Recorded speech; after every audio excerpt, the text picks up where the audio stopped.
आता आपल्याला बघायचं आहे सेक्शन 7. सेक्शन 7चं नावच आहे बघा, स्कोप ऑफ सप्लाय.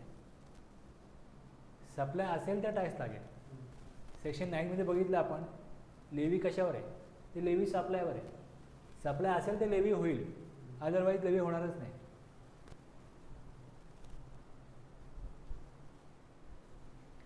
आता प्रत्येक कुठलाही लॉ असेल त्यामध्ये तो लॉ केव्हा ॲप्लिकेबल होईल, त्याची जी ॲप्लिकेबिलिटी आहे त्याच्यावरती होते, त्याला म्हणतात इव्हेंट. आता आपला टॅक्स आहे, तर टॅक्सेबल इव्हेंट काय? जर एखाद्या गुन्हेगारांचा जर कायदा असेल तर त्या माणसाचा ॲक्ट काय आहे? जर बिहेवियर नॉर्मल नाही आहे तर अशा प्रकारे तो कुठलं मिसबिहेव करतो. मग ते मिसबिहेवियर काय ते गुन्हेगारी कृत्यामध्ये येत असेल तर मग त्या गुन्हेगारी कृत्यामध्ये त्याला त्या कायद्याप्रमाणे जो सेक्शन ॲप्लिकेबल होतो. आपण बघतो, आपल्याला फार काय यातलं कळत नाही, आपण बघतो ना न्यूजमध्ये, याच्यामध्ये, त्या मूवीमध्ये की 302 ॲप्लिकेबल झालं, 302 प्रमाणे मग वेगवेगळे सेक्शन लावतात. म्हणजे मग त्याचं जे बिहेवियर होतं त्या बिहेवियरप्रमाणे ते नॉर्मल बिहेवियर नाही आहे. त्याचं जे कृत्य आहे ते गुन्हेगारी कृत्यांमध्ये येतं. मग त्याप्रमाणे त्याच्यावरती त्या कायद्याप्रमाणे चार्ज लागतो, त्याला शिक्षा होते, तो शिक्षेस पात्र होतो. जसं आपल्याकडे टॅक्स आहे, आपला जो कायदा आहे हा टॅक्स संदर्भातला आहे. मग इथे टॅक्सेबल इव्हेंट काय? टॅक्सेबल इव्हेंट आपल्याकडे सप्लाय आहे. म्हणजे आपल्याला हेच माहीत नाही की सप्लाय कशाला म्हणतात, किंवा सप्लाय होत असेल तर जीएसटी लागेल, तर सप्लाय झाला की नाही झाला आहे, सप्लाय झालाच नाही आहे तर मग टॅक्स मिळणारच नाही गव्हर्नमेंटला जी एस टीमध्ये. ज्यावेळेस एक्साईज ड्युटी बघतो आपण, आता कशावर आहे, पेट्रोलवरती एक्साईज ड्युटी आहे, वॅट आहे. ज्यावेळेस त्याचं मॅन्युफॅक्चरिंग होतं त्यावेळेस एक्साईज ड्युटी लागते, आणि ज्यावेळेस सेल केलं तेव्हा वॅट लागतो. राज्यामध्ये सेल केला तर वॅट, राज्याबाहेर केला तर CST, सेंट्रल सेल टॅक्स. जर ते कायदे रद्द करायचे आहेत तर मग GSTमध्ये काय केल्यावर टॅक्स लागेल? तुम्ही 3 कायद्यांमध्ये वेगवेगळे टॅक्सेबल इव्हेंट होते.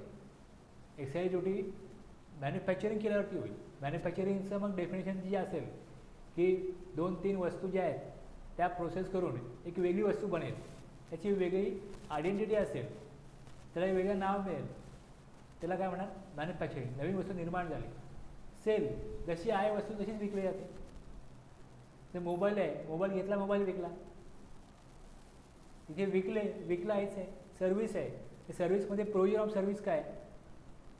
सर्व्हिस प्रोव्हाइड केली, सर्व्हिस रेंडर्ड, ह्याच्यावरती सर्व्हिस टॅक्स होता. आता तुम्ही ज्यावेळेस मॅन्युफॅक्चरिंग, ट्रेडिंग, सर्व्हिस हे सगळं एकत्र आणताय तेव्हा मग कशावर टॅक्स लावणार? सगळ्यात पहिले महत्त्वाचा मुद्दा हा होता की GSTमध्ये टॅक्सेबल इव्हेंट काय असेल. इथे टॅक्सेबल इव्हेंट आहे, it is that event which on its occurrence creates or attract liability to tax.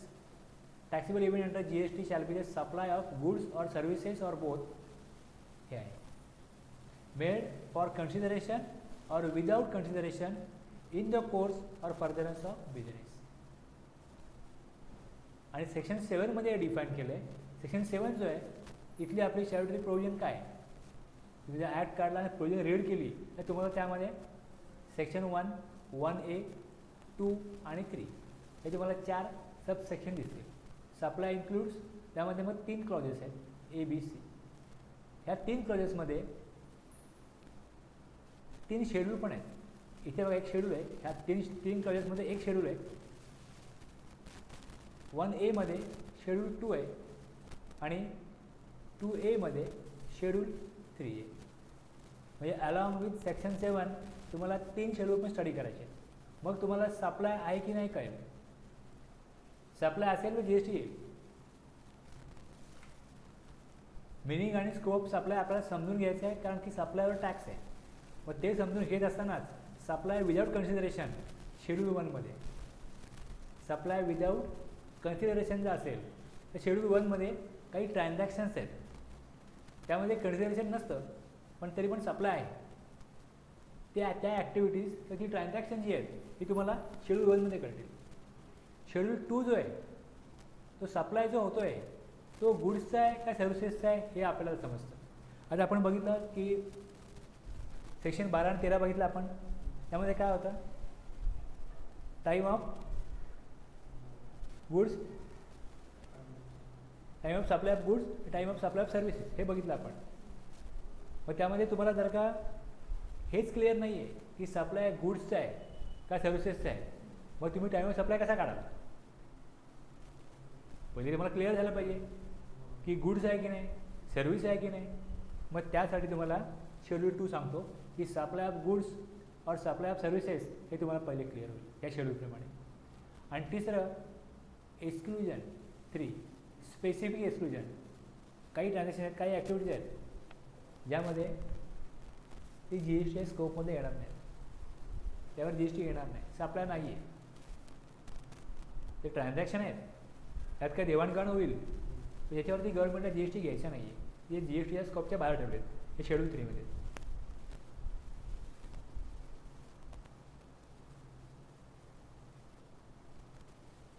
आता हे एवढं जे तुम्हाला दिसतं इकडे, याच्यामध्ये फक्त आता आपल्याला क्लॉज ए बघायचं आहे. क्लॉज ए आपण सुरुवात करू. क्लॉज ए जो आहे तो आपला 90% टाईम क्लॉज एवरच जाणार आहे. 90% जे काय ट्रान्झॅक्शन आहेत हे क्लॉज ए मध्येच फिट बसतात. बाकीच्या वेळ लागणार नाही. महत्त्वाचा जो आहे तो section 7(1) clause A. For the purpose of this act the experience supply includes all forms of supply of goods, all forms of supply of goods, all forms of supply of goods ज्यामध्ये or services are both such as, ज्यामध्ये काय काय येईल, such as म्हटलं तर example म्हणून sale, transfer, barter, exchange, licence, rental, lease, disposal हे दिले. Made or agreed to be made. Made म्हणजे केलं, गुड्स दिले किंवा देण्याकरता ॲडव्हान्स घेतला, गुड्स किंवा सर्व्हिसेस देण्याकरता ॲडव्हान्स घेतला किंवा ॲग्रीमेंट केलं की देऊ. Made or agreed to be made. For a consideration हे काहीतरी त्याच्यामध्ये अगेन्स्ट मोबाईलला घ्यायचं आहे, कॅशमध्ये काइंडमध्ये कसाही असो. For a consideration by a person in the course or furtherance of business. जर एखाद्या पर्सननी बिझनेस करता सप्लाय केला गुड सर्व्हिसेस किंवा कुठल्या दोन्ही प्रकारचा, आणि मग सच्याच म्हटलेलं आहे sale, transfer, barter, exchange, licence, rental, lease, disposal. Okay.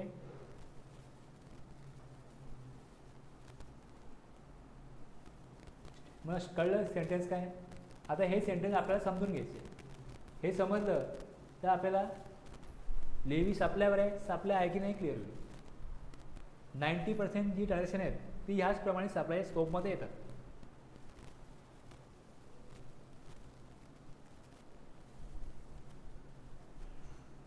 All forms of, त्यामध्ये गुड्स आणि सर्व्हिसेसचा उल्लेख आला. सगळ्यात पहिले गुड्स जर का ॲक्टमध्ये कुठे डिफाईन केलेलं नाही तर आपण डिसिजन मिनिंग घेतो. आपल्या समजुतीप्रमाणे प्रत्येक व्यक्ती घेईल. तर लॉ मेकर्सना हे नको आहे, त्यांना क्लिअरली पाहिजे गुड्स म्हणजे आम्हाला अपेक्षित काय. म्हणून त्यांनी सेक्शन 2 सेक्शन 2 कशा करताय, डिफिनेशन करताय. त्यात त्यांनी क्लॉज 52 मध्ये दिले की गुड्सचं मिनिंग काय. Every kind of movable property. Land movable आहे, बिल्डिंग मुवेबल आहे नाही, त्यामध्ये येणार नाही. Every kind of movable property includes actionable claim, growing crops, grass and things attached to forming part of the land which are agreed to be served before supply or under a contract of supply. जे पीक असतं ना, बरोबर, crops म्हणजे ते कापलेलं आहे किंवा उभं आहे ते पण त्यामध्ये गुड्समध्ये येईल. Growing crops, grass and things attach to or forming part of the land which are agreed to be, agreement केलं आहे हे दिलं जाईल बिफोर सप्लाय. सप्लाय होण्याअगोदर ॲग्रीमेंट होईल किंवा होणार नाही. Or under contract of a supply. सगळ्या प्रकारची मोबाईल प्रॉपर्टी आणि त्यामध्ये ॲक्शनेबल क्लेम पण इन्क्लूड होतील. आणि त्यामध्ये हिंदीमध्ये फसल म्हणतात ना, फसल सगळं धान्य पीक, आणि मग ते कापलेलं असो किंवा उभा असो जमिनीमध्ये, जमिनीची आटा म्हणजे कापलेलं नाही आहे, उभा असेल जरी ते पण येईल त्यामध्ये. आणि जे गुड्स नाही आहे ते सर्व्हिसेस आहेत. Services means anything other than goods. पण त्यातनं जसं इन्क्लूड दिलं काय असेल त्यामध्ये मनी आणि सिक्युरिटीज म्हणजे शेअर्स डिबेंचर्स वगैरे असतात त्या सिक्युरिटीज आहेत, त्या तुम्ही परचेस सेल कराल ते गुड्स नाही आहेत, सर्व्हिसेस नाही आहेत, त्याच्यावर कुठल्याच प्रकारचा टॅक्स लागणार नाही. पैसे पण गुड्स किंवा सर्व्हिसेस नाही आहेत. पण त्याच्या संदर्भात जी ट्रान्झॅक्शन होतात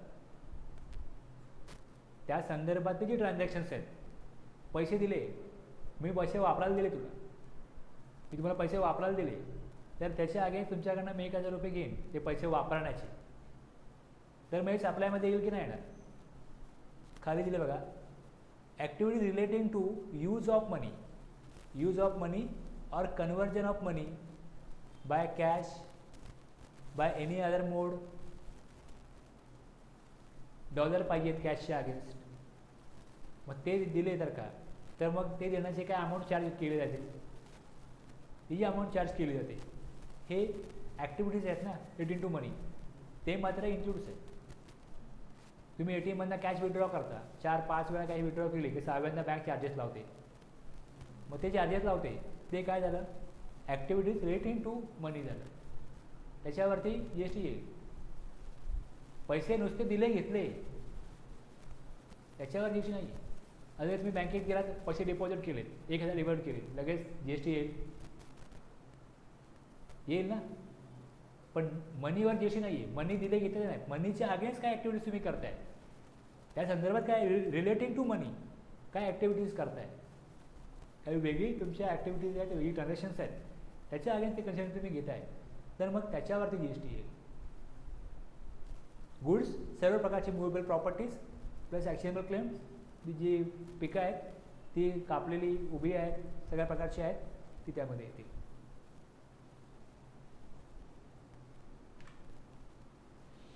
एक तर तुमच्याकडे होल्ली सप्लाय ऑफ गुड्स असेल, होल्ली सप्लाय ऑफ सर्व्हिसेस असतील किंवा दोन्ही असतील. तुम्ही हॉटेलमध्ये जाता, काही फूड घेता, तर फूड जे आहे त्याचे जे कंटेंट्स आहेत तिथे बघितले तुम्ही, ते फूड काय, ज्याला आपण टच करतो, ज्याला आपण मूव्ह करतो, ज्याला आपण अनुभव करतो, ज्या वस्तू डायरेक्टली सरळ कीबोर्ड आहे, माऊस आहे, हे काय आहे, हे गुड्समध्ये येईल ना. पण ज्यावेळेस तुम्हाला हॉटेलमध्ये गेल्यानंतर टेबल दिलं जातं, खुर्ची दिली जाते, AC किंवा फॅन आहे, फर्निचर आहे, लाईट आहे, याचा पण खर्च हॉटेल मालकाला होतो ना. आणि जो तुम्हाला व्यक्ती ते बनवून देतो आणि आणून देतो, मग आता तुम्ही कशाप्रकारे डिफरन्शिएट कराल. अगोदरच्या लॉमध्ये हॉटेलमध्ये जे चार्जेस लावले जायचे त्याच्यावर सर्व्हिस टॅक्स पण यायचा आणि वॅट पण यायचा. स्टेट गव्हर्नमेंट सांगायचं गुड्स दिले जातात ना, गुड्स वापरूनच गुड्स बनवले, आम्हाला त्यामध्ये आम्हाला जसं गुड्स आहे ते वॅट आहे, ते वॅट पाहिजे, आणि सर्व्हिस टॅक्स आहे, सर्व्हिस पण दिली गेली. सेंट्रल गव्हर्नमेंट म्हणाला की आमचा टॅक्स आहे सर्व्हिस टॅक्स, आम्हाला तो पण पाहिजे. आता दोन्ही एकत्र केले, आता काय करणार ते. आता गुड्स आहे का सर्व्हिस आहे, आता जर गव्हर्नमेंट सांगतं की ही सर्व्हिस आहे तर सर्व्हिस आहे, ते गव्हर्नमेंट सांगेल की हे सर्व्हिसमध्ये घ्या तर आपण सर्व्हिसमध्ये घेऊ, पण बोथ अशा केसमध्ये येतं. ओके, आता तुम्हाला कसं दिसतं की गुड्स आणि सर्व्हिस आहे त्यामध्ये मनी येणार नाही, सिक्युरिटीज येणार नाही, not a supply. Securities purchase केल्या, सेल केल्या तर त्याच्या अगेन्स्ट टॅक्स लागत नाही. पण मनी आणि सिक्युरिटीजसाठी जर ब्रोकरेज लागत असेल, कमिशन लागत असेल, तुम्हाला पैसे मिळवून देतो मी पण मला कमिशन पाहिजे, तुमचे कोणाने पैसे अडकले ते मिळवून देतो, मला कमिशन लागेल, मग कमिशनवर GST येईल ना. रिलेटिंग टू मनी आहे.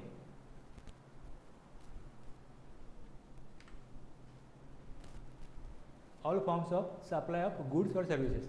सगळ्यात पहिले तुम्हाला जे डिफाईन केलं आहे की गुड्स काय, तुम्हाला समजून घ्यायला लागेल की गुड्स काय. तुम्ही गुड्स समजून घेता, तुम्ही सर्व्हिसेस समजून घेता, तर तुमचा पहिला जो पडाव आहे तो तुम्ही पार केला. ऑल फॉर्म्स ऑफ गुड्स आणि सर्व्हिसेस. आता त्यामध्ये तुम्हाला दिलं आहे sale, transfer, barter, exchange, licence, rental, lease आणि डिस्पोजल, हे दिले तुम्हाला. सेलमध्ये काय होतं, ओनरशिप ट्रान्सफर होते.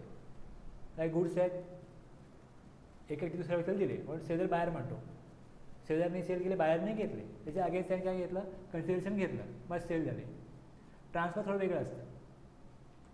बघूया आपण एक बघा. Sale furniture house sold furniture to mister Ganesh. This will be treated as supply of goods because on sale the title of the furniture is transferred to mister Ganesh. Okay. आता ट्रान्सफर आहे, transfer between branches, between factory and warehouse, factory premises to depot. Vishal buys a drum truck, dump truck for rupees 1,25,000 under a hire purchase agreement with a bank. The ownership of the truck is carried by the bank until the company makes full payment of the hire purchase loan amount. Loan वरती घेतलं, higher purchase संपूर्ण payment झाल्यानंतर त्या नावावरती होईल, त्याच्या कंट्रोलमध्ये येईल. मग आता कंट्रोल बँकेच आहे. ठीक आहे. This hire purchase transaction is a supply of goods and subject to GST. Transfer झालं आहे, GST येईल. पेमेंट पूर्ण झाल्यानंतर त्याला कंट्रोल मिळणार आहे. ही बँकेने पैसे दिलेत म्हणून त्याच्यामधलं आणि बँकेमधलं ट्रान्झॅक्शन आहे, पण ओनरचा तोच आहे ना त्याचा, तो त्याचे पैसे पेमेंट कशात करायचं हे ॲग्रीमेंट आहे हायर परचेसमध्ये, ते पण ट्रान्सफरमध्ये येईल. हे ट्रान्सफर झालं आहे, हे ट्रान्सफर आहे. बार्टरमध्ये काय होतं, आयदर तुम्ही एक वस्तू मला द्याल आणि मी तुम्हाला एक वस्तू देईन, हे बार्टर आहे. बरोबर आहे. एक व्यक्ती दुसऱ्या व्यक्तीला गुड्सच्या अगेन्स्ट गुड्स पण देऊ शकतो, गुड्सच्या अगेन्स्ट सर्व्हिस पण देऊ शकतो, सर्व्हिसच्या अगेन्स्ट सर्व्हिस पण देऊ शकतो. एक व्यक्ती धोबी आहे, दुसरा व्यक्ती फोटोग्राफर आहे. पहिला व्यक्ती बोलेल मी तुझे वर्षभर कपडे देतो, इस्त्री करतो, चार्जेस देऊ नको, माझ्या मुलाचं लग्न आहे त्यात येऊन तू फोटो काढ, त्याच्या अगेन्स्ट तुला मी वर्षभर इस्त्रीचे कपडे तुला फ्री इस्त्री करून देईन, धुवायला आणण्याचं धुवून पण देईन. बरोबर आहे. ह्याला काय म्हणायचं, barter. Mister A trades his motorcycle. आपण गुड्सच्या काउंटर्समध्ये बघितलं तर mister A trades his motorcycle with mister B's second hand car without cash exchange. इथे कुठेही प्रकारची कॅश दिली जात नाही. बार्टर तेव्हाच आहे की कॅश येत नाही तिकडे. गुड्सच्या अगेन्स्ट गुड्स घ्या, गुड्सच्या अगेन्स्ट सर्व्हिस घ्या, सर्व्हिसच्या अगेन्स्ट गुड्स घ्या, काही घ्या, कॅश नाही तिकडे. त्याला बार्टर म्हटलं जाईल. नवीन माझी मोटरसायकल आहे, तुझ्याकडे जुनी कार आहे, तुझी जुनी कार दे म्हणजे नवीन मोटरसायकल घे, बार्टर झालं. एक्सचेंजमध्ये तुम्ही काय करता, तुमचा नवीन फोन तुम्हाला घ्यायचा आहे, where a new phone is supplied for ₹24,000 along with an exchange of old phone. Old phone द्या आणि नवीन फोन 24,000 लागेल. नवीन फोन तुम्ही घ्यायला गेलात त्याची किंमत मे बी 25,000 असेल किंवा नक्कीच ग्रेटर दॅन 24,000 असेल, पण तुम्हाला ऑफर काय दिली गेली, 24,000ला फोन घ्या, तुमचा जुना फोन द्या. ह्याला काय म्हणायचं, exchange. Washing machine, T V, fridge ह्याच प्रकारे लोक विकतात, त्यांना ₹1,000-2,000 मिळतात जुन्या वस्तूचे. ही नवीन वस्तूची कॉस्ट असते त्याच्यात त्यांनी ₹1,000-2,000 लेस करून ते वस्तू घेतात, त्याला एक्सचेंज म्हणायचं. डिस्पोजल. डिस्पोजलमध्ये काय होतं, एखाद्या वस्तूची विल्हेवाट लावा, डिस्पोजल. ओके. भंगारमध्ये द्या, स्क्रॅपमध्ये द्या, कोणाला तरी द्या. Sale of machinery after the completion of its life as a scrap sale, हे डिस्पोजल आहे. गुड्सच्या अगेन्स्ट तुम्ही सेल कराल, गुड्सला ट्रान्सफर कराल, बार्टर, एक्सचेंज, डिस्पोजल कराल. तेच तुम्ही सर्व्हिसच्या कॉन्ट्रॅक्टमध्ये बघाल तर सर्व्हिस सेल होते का, म्हणू शकतो आपण की the term sale is normally use for goods, for service it can be consider as provision of service. पण माझ्या प्रॉफिट अँड लॉसला काय येईल, जिकडे गुड्स, ज्याचा एखाद्या गुड्सचा प्रॉफिट अँड लॉस आहे तो जिकडे सेल ऑफ गुड ठेवेल तिकडे मी सेल ऑफ सर्व्हिस ठेवेन ना, की मी प्रोव्हिजन ऑफ सर्व्हिस ठेवेन. माझ्या घरात तो सेलच आहे. म्हणजे जर का मला माझा प्रॉफिट काढायचा आहे तर त्या सर्व्हिसच्या अगेन्स्ट जे मला खर्च आले, मी दुसऱ्या काही सर्व्हिसेस घेतल्या, दुसरे काही गुड्स घेतले, ते वजा करून मला काही ग्रॉस प्रॉफिट, नेट प्रॉफिट येईल. पण माझ्या घरात सेलच आहे ना, सेल आहे. माझ्या बिझनेसमध्ये जे पैसे मला आउटवर्ड सप्लाय करून आले ते मी काय म्हणतो, सेल म्हणतो, म्हणू शकतो. माझ्या समजुती करता किंवा माझ्या अंडरस्टँडिंग करता. For example mister X is providing GST consultation to his client. This is a provision of service by mister X to his client. आपण हा मुद्दा बघतोय सेलचा, तर सेलमध्ये प्रोव्हिजन ऑफ सर्व्हिस येऊ शकतो, आपण ठेवू शकतो. Transfer. A wedding planner hire the services of a pandal or shamiana contractor. आता शामियाना कॉन्ट्रॅक्टर हा एक वेडिंग प्लॅनर आहे. तो एक सर्व्हिस देतो की मी तुमचं सगळ्या लग्नाचं काम करून देईन, काय पाहिजे सगळं करून देईन. मग ज्या काय वस्तू लागतील त्या त्याकडे स्वतःकडे असण्याची गरज नाही. तो काय करतो, दुसऱ्या लोकांकडनं आहे ना त्या वस्तू भाड्याने घेतो. खुर्च्या पाहिजे, 500 खुर्च्या पाहिजेत, तो सांगेल एकाला मला 500 खुर्च्या द्या. परमनंटली घेत नाही, त्या इव्हेंटकरता घेतो. त्या इव्हेंटकरता घेतो. मग काय झालं, ट्रान्सफर केलं, सर्व्हिस घेतली. A wedding planner hire services of a pandal or shamiana contractor where in the supply of furniture goods by the contractor. The title which is remain with him is use by the wedding planner for a short duration is supply of service liable to GST. त्यांनी जे काय भाड्याने घेतलं, generator भाड्याने घेईल, खुर्च्या भाड्याने घेईल. मी समजा त्याच्याकडे 2 मंडप आहेत, शामियाना आहेत, एक तिसरा पाहिजे, त्याकडे नाही आहे, दुसरं सांगेल की मी कॉन्ट्रॅक्ट घेतलं आहे, माझा सब कॉन्ट्रॅक्टर म्हणून तू हे काम दे. मग ती सर्व्हिस होईल. त्यामध्ये गुड्स वापरले जातात, ते वापरणारा ठराविक पिरियडकरता वापरतो, मग जो ओनर असतो तो परत घेऊन जातो. तर तुम्ही काय म्हणाल, हे ट्रान्सफर आहे, हे परमनंट नाही आहे, हे टेम्पररी करतो ते सर्व्हिस.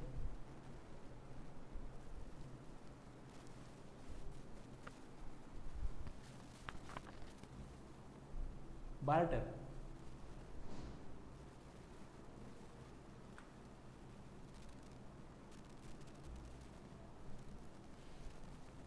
तुमच्याकडे तुम्ही एखादा बिझनेस करताय, सर्व्हिस देताय, बरोबर आहे. एक आर्किटेक्ट आहे आणि एक इंटेरियर डेकोरेटर आहे. आता आर्किटेक्ट इंटेरियर डेकोरेटरला काही कामं सांगतो आणि इंटेरियर डेकोरेटर पण त्या आर्किटेक्टची कामं सांगतो. आणि समजा आर्किटेक्टलाच स्वतःचं घर बनवायचं आहे, बरोबर आहे. तो आपला प्लॅन करेल आणि दुसरा जो इंटेरियर डेकोरेटर आहे त्याला सांगेल की तू माझ्या घरात डिझाईन कर. सेम त्याच वेळेला तो इंटेरियर डेकोरेटर आहे, त्याला पण प्लॅन काढून पाहिजे. तुझ्या घराचा प्लॅन मी बनवतो आणि माझ्या घराचं डिझायनिंग तू कर, इंटेरियर तू कर. हे काय झालं, सर्व्हिसेसचं बार्टर झालं, एक्सचेंज नाही, बार्टर झालं. A CME providing consultancy services and in return an architect designing the house of CME.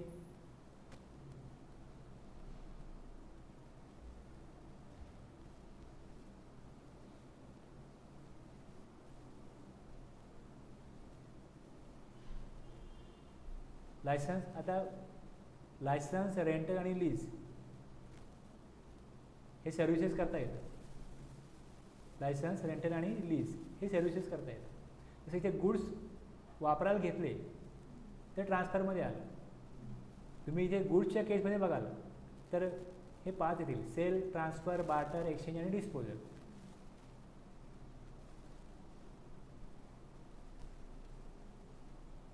Licence required for the use of software, use of Tally software. Rental, furniture house supplied furniture to mister Rakesh on the rental basis for a period of 3 months. मी T व्हीवरती वगैरे कधी add बघितल्या आहेत की नाही माहीत नाही मला. टी व्हीवरती, यूट्यूबवरती वेगवेगळ्या ठिकाणाचे ॲड येतात की फर्निचर भाड्याने मिळतं आणि 3 महिन्यांनी तुम्ही ते फर्निचर वापरल्यानंतर तो जो ओनर असतो तो ते फर्निचर घेऊन जातो, दुसरं आणतो. तुमच्याकडे शोकेस, कपाट, बेडरूममध्ये तुम्हाला बेड पाहिजे, काही पाहिजे, या सगळ्या वस्तू घेणार. AC, फॅन, सगळ्या गोष्टी तुम्ही यूज करा, 3 महिने ते चेंज करणार. ठराविक चार्जेस लावतात.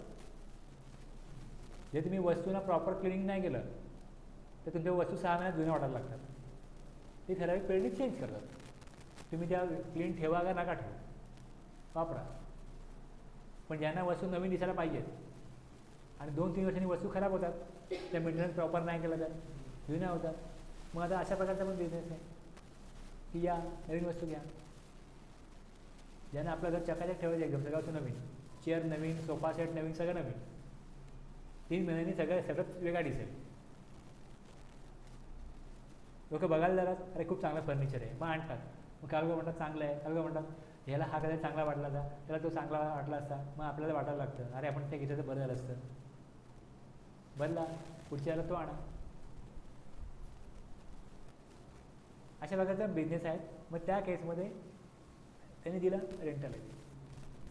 लीज, रेंट आणि लीजमध्ये असा फरक असतो की रेंटल ॲग्रीमेंट छोटा पिरियडचा असतं आणि लीज ॲग्रीमेंट जास्त पिरियडचं असतं. आणि समजा तुम्हाला एक मोठा शॉप बनवायचा आहे, त्या शॉपमध्ये काही गोष्टी तुम्हाला चेंज करायच्या आहेत, भिंती वगैरे मधल्या पाडायच्या आहेत, बरोबर आहे. जे बेसिक स्ट्रक्चर आहे ते कोण पाडत नाही, पण मधल्या भिंती ते पाडू शकतो ना. आपण बघतो जसं डीमार्ट आहे किंवा आणखी असे कुठली शॉप आहेत, मध्ये काय भिंती नसतात ना.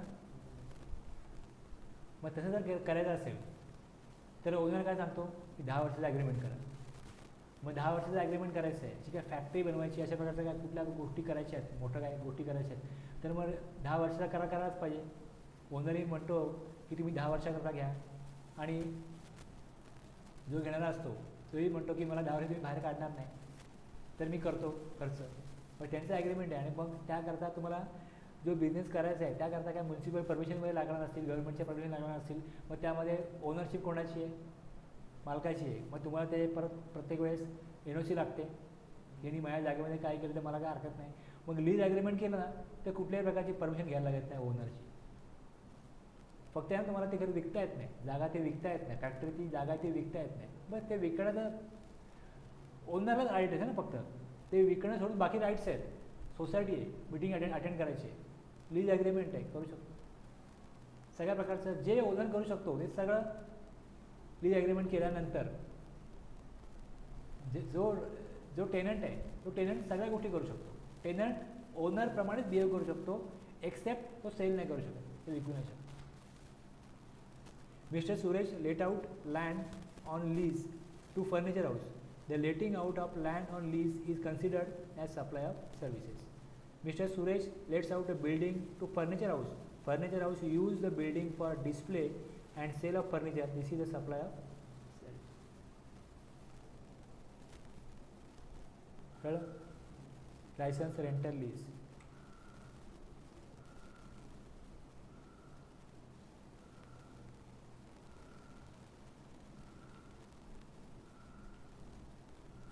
Sale, transfer, barter, exchange, licence, rental, lease, disposal. आता आपण गुडच्या केसमध्ये काय बघितलं, सेल, ट्रान्सफर, बार्टर, एक्सचेंज आणि डिस्पोजल बघितलं. आणि आता सर्व्हिसच्या केसमध्ये लायसन्स, रेंटल, लीज आलं.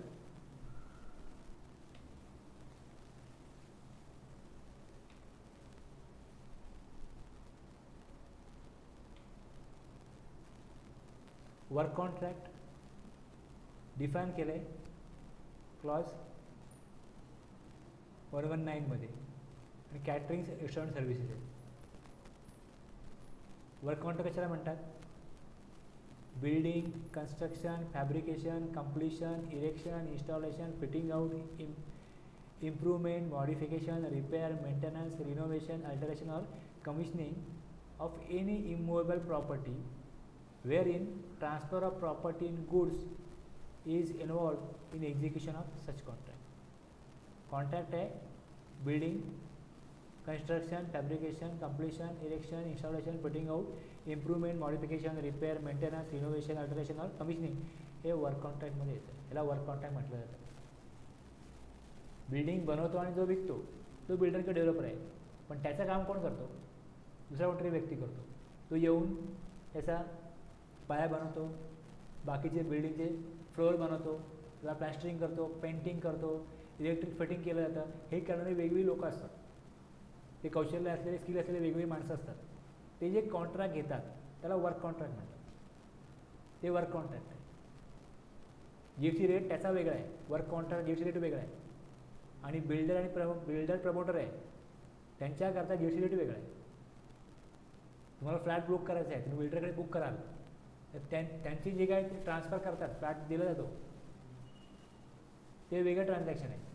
आणि ते बनवण्याकरता, घडवण्याकरता तो बिल्डर किंवा प्रमोटर आहे, तो ज्यांच्याकडनं सर्व्हिसेस घेतो, ते सगळं आर्किटेक्टपासून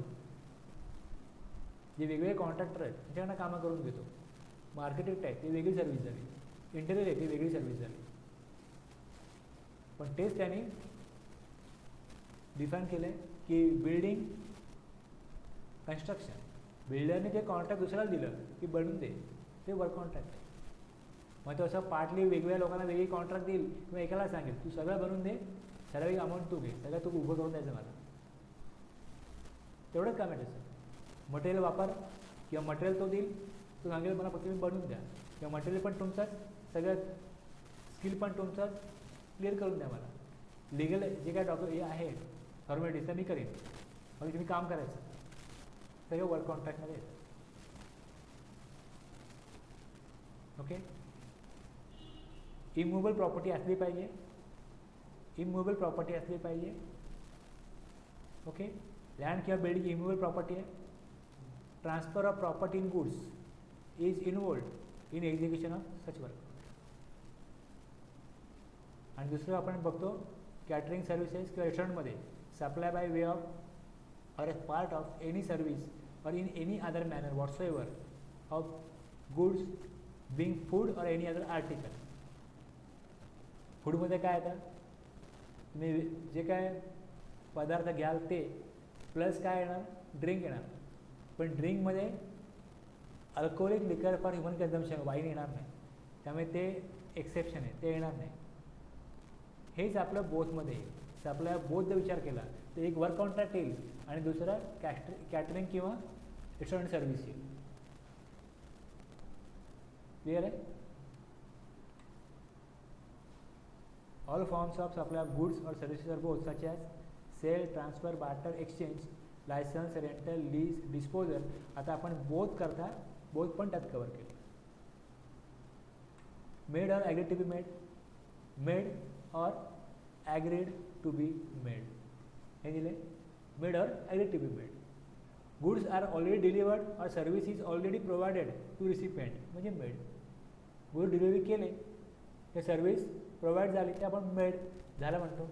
आणि जर तुम्ही ॲग्रीमेंट कराल तर मग एक म्हणजे there is an agreement for supply of goods or service, provision of service, किंवा मग ॲडव्हान्स घेतला जातो. ॲग्रीमेंट केलं मग ॲडव्हान्स घेतला, ॲडव्हान्स केला मग घेतला म्हणजे काय, मी मला देणार आहे ॲडव्हान्स द्या. ॲग्रीड टू बी मेड, इथे ॲक्च्युली गुड किंवा सर्व्हिस दिलेली नाही आहे. ओके. मेड ॲग्रीड टू बी मेडचा हा अर्थ आहे. एक्झाम्पलला काय बघू आपण, mister A a trader who is in the business of selling electronic items has made the delivery of a TV to the customer location. Mr. X who is a CA has provided the service. आता आपण example सर्व्हिसचं बघतो, इथे example गुड्सचं आहे. Of income tax audit for his client. Service दिली किंवा goods दिले ते हे मेडमध्ये येईल, मेडच्या स्कोपमध्ये येईल. आपण इथे मेड बघतोय. Mister M a trader in imitation jewellery has taken an advance. Jewellery बनवायची ॲडव्हान्स द्या, म्हणून देतो ॲडव्हान्स द्या.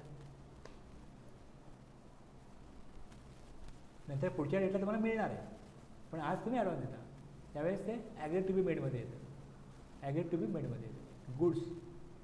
Mister B and architect has entered in to contract with mister C his client to design mister C's house.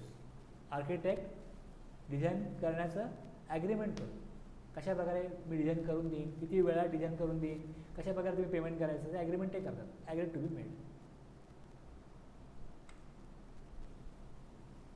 आलो इथपर्यंत.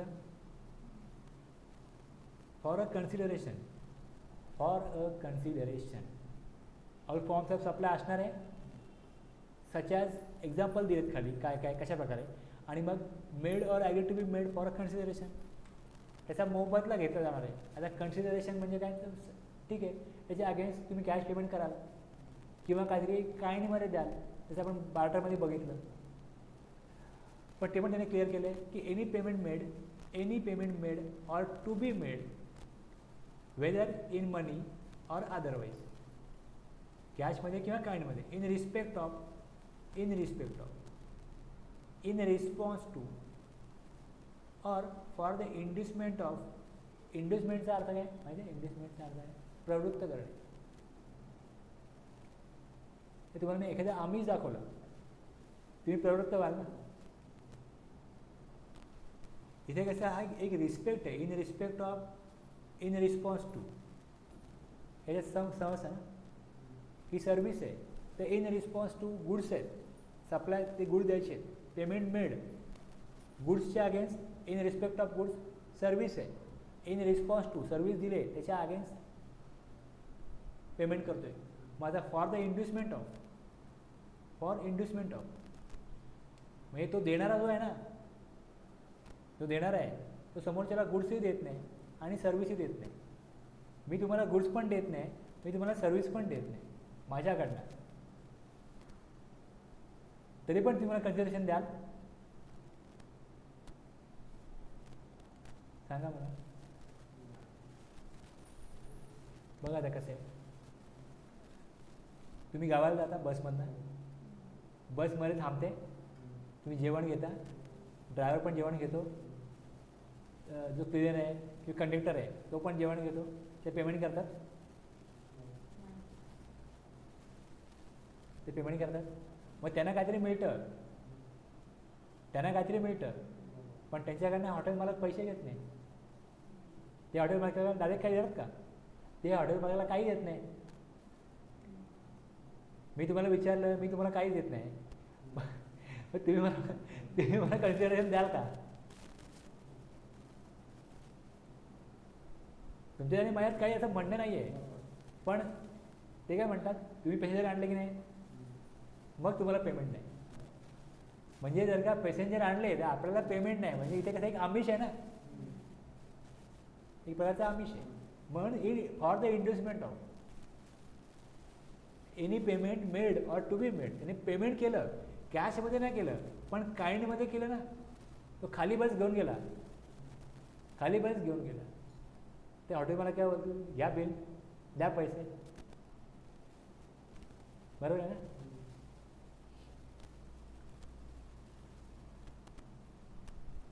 Inducement of the supply of goods or services or both, whether by the recipient or by any other person, but shall not include any subsidy given by the central government or state government. The monetary value of any act or forbearance in respect, in response to or for inducement, हे सगळं जे आहे ना हे आपण इथे पुढे चार्टमध्ये मांडलं आहे की क्लॉज ए मध्ये काय दिलं आहे, एनी पेमेंट, क्लॉज बी मध्ये काय दिलं आहे, मॉनिटरी व्हॅल्यू ऑफ मनी किंवा otherwise, monetary value of any act किंवा forbearance in respect of goods, in response to service किंवा for inducement of supply of goods किंवा सर्व्हिसेस और बोथ, recipient किंवा any other person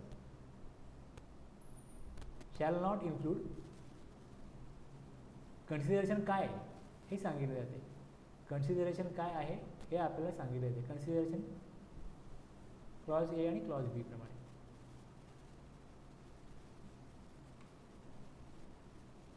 Consideration can be in monetary or non-monetary form, or partly in monetary आणि partly in non monetary. पण जसं बघितलं की exchange आहे याच्यामध्ये कन्सिडरेशन मॉनिटरी फॉर्ममध्ये पण आहे, नॉन मॉनिटरी फॉर्ममध्ये पण आहे ना. Monetary consideration includes payment by cash, cheque or credit card, bank transfer and deduction from bank account. आणि non monetary consideration essentially means compensation in kind such as supply of goods and services. A agrees to dry clean B's clothes, in return B agrees to click as photograph. झालं, हे consideration झालं. refraining or bearing to do an act. A agrees not to open dry clean shop in B's neighborhood. In return B agrees not to open photography. इथे काय दिलं जात नाही, पण तुम्हाला दुसरा तो पॉईंट दिलाय, एनी ॲक्ट हे असं करा किंवा करू नका, करू नका हे पण कन्सिडरेशन. तुम्ही हे केलं तर मी हे करीन, तुम्ही हे करू नका मग त्यावेळी तुम्ही हे करू नका. फोरबियन्स.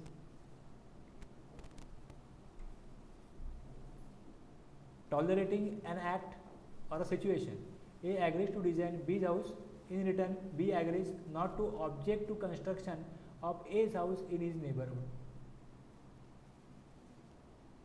Doing or agreeing to do an act. A agrees to construct 3 flats for B on land owned by B. In return, B agrees to provide 1 flat to A without any monetary consideration. Building बांधतो, त्याची land असते, त्याला तुम्ही building बांधली, मग जो land आहे तो म्हणतो मग तू बिल्डिंग बांधशील, तर बिल्डिंग बांधण्याबद्दल तुला मी काय द्यायचं, त्यामुळे अर्धे फ्लॅट मी घेईन, असं असतं ना. मग इथे काय, doing or agreeing to do an act, हे कर.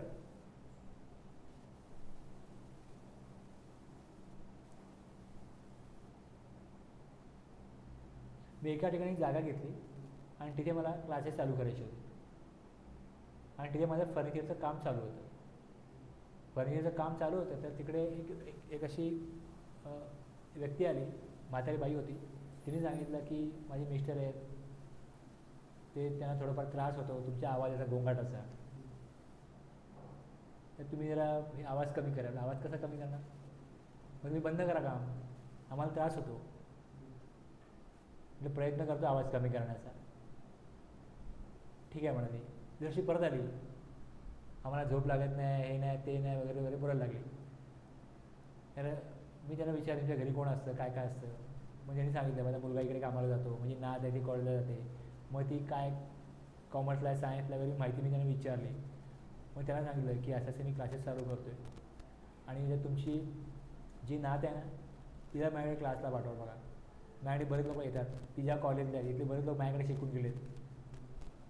तुमच्या ठिकाणी आता मी खालीच क्लास सुरू करतो आहे, पण तुमच्या आसपासच्या बिल्डिंगमध्ये लोक माझ्याकडे, मी दुसऱ्या ठिकाणी क्लास चालवतो, तो क्लास लांब आहे इथपासून, तिथे येतात.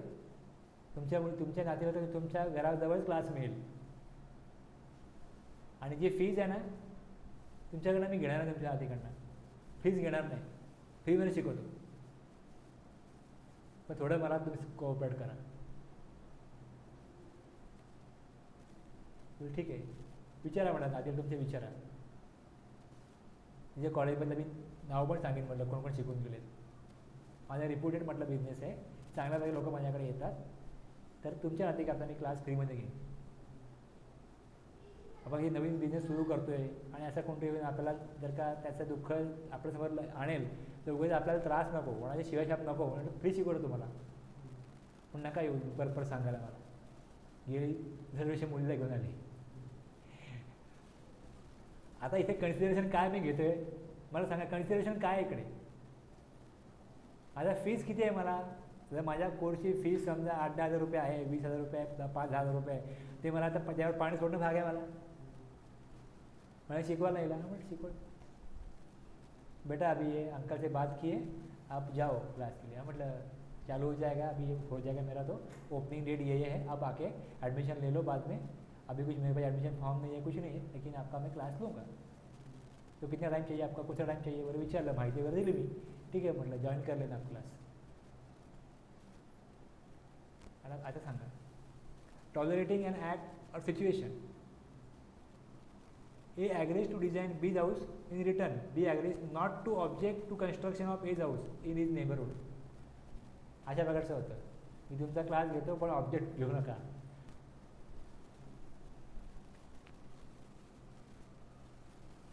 जर का समजा अशा प्रकारची परिस्थिती नसती तर त्याच्याकडनं मी 8,000 रुपये घेतलेच असते, 10,000 रुपये घेतलेच असते, जे काय माझी फीज मी घेतलीच असते त्या कोर्सची.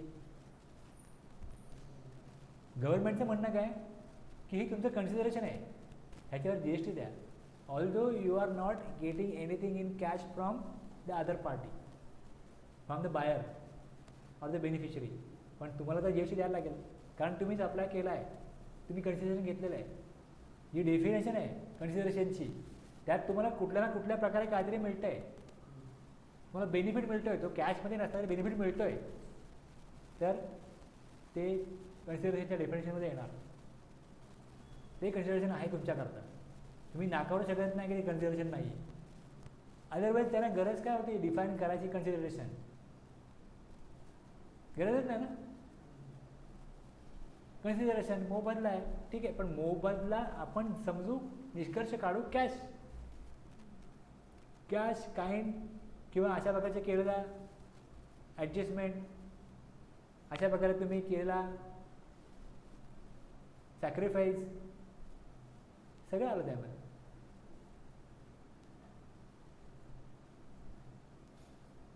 तुम्हाला कुठलातरी आनंद मिळवायचा आहे म्हणून तुम्ही काहीतरी करताय, किंवा तुम्हाला दुःख नको आहे, त्रास नको आहे म्हणून तुम्ही करताय, वॉट एव्हर, हे सगळं काय तुमच्यासाठी कन्सिडरेशन आहे.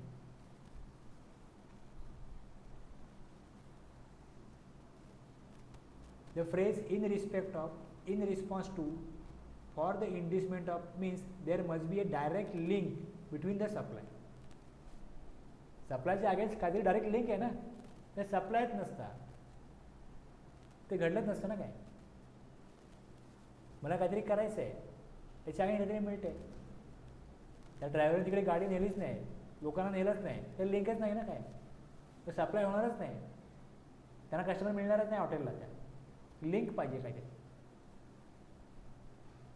इंड्युसमेंट मीन्स, स्पेशली दिलं इकडे, inducement means to give something to a person so that he will do something else in return. म्हणजे आम्ही झालं ना,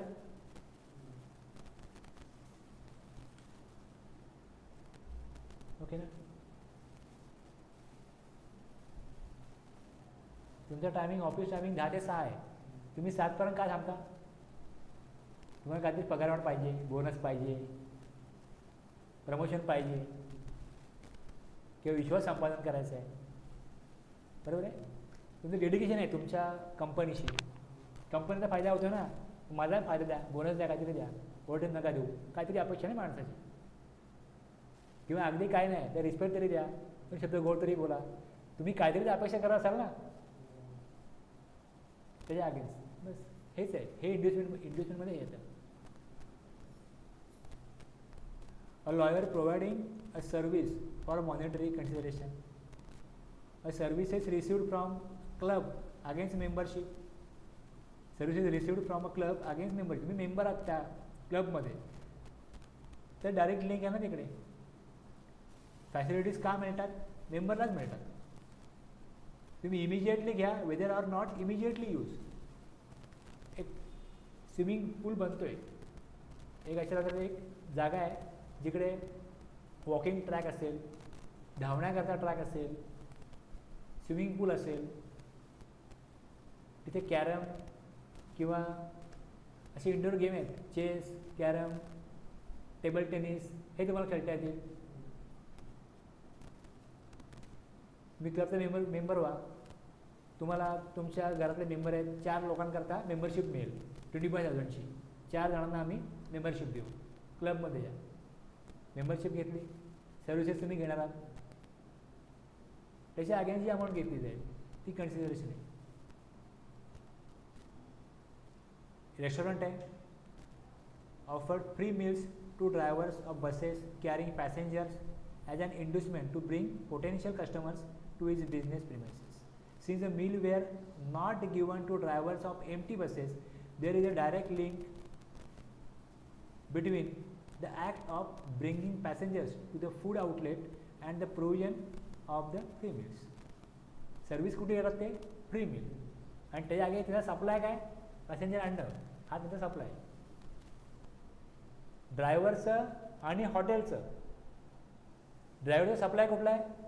तुमच्याकडे पॅसेंजर आणतो, हा माझा सप्लाय, मी ड्रायव्हर आहे तर, आणि त्याच्या अगेन्स्ट कन्सिडरेशन काय? Free meal. पॅसेंजर करता हॉटेलचा सप्लाय काय? मिल. आणि पॅसेंजरचा त्याच्या अगेन्स्ट कन्सिडरेशन काय? कॅश. पण ड्रायव्हर कॅश देत नाही, पण ड्रायव्हर सप्लाय कसा करतो? त्यांच्याकरता कस्टमर आणण्यास सप्लाय करतो, आणि त्याच्या अगेन्स्ट त्याला कन्सिडरेशन मिळतं, मिल. लिंक आहे ना, लिंक पाहिजे. The consideration here is the free meal provided.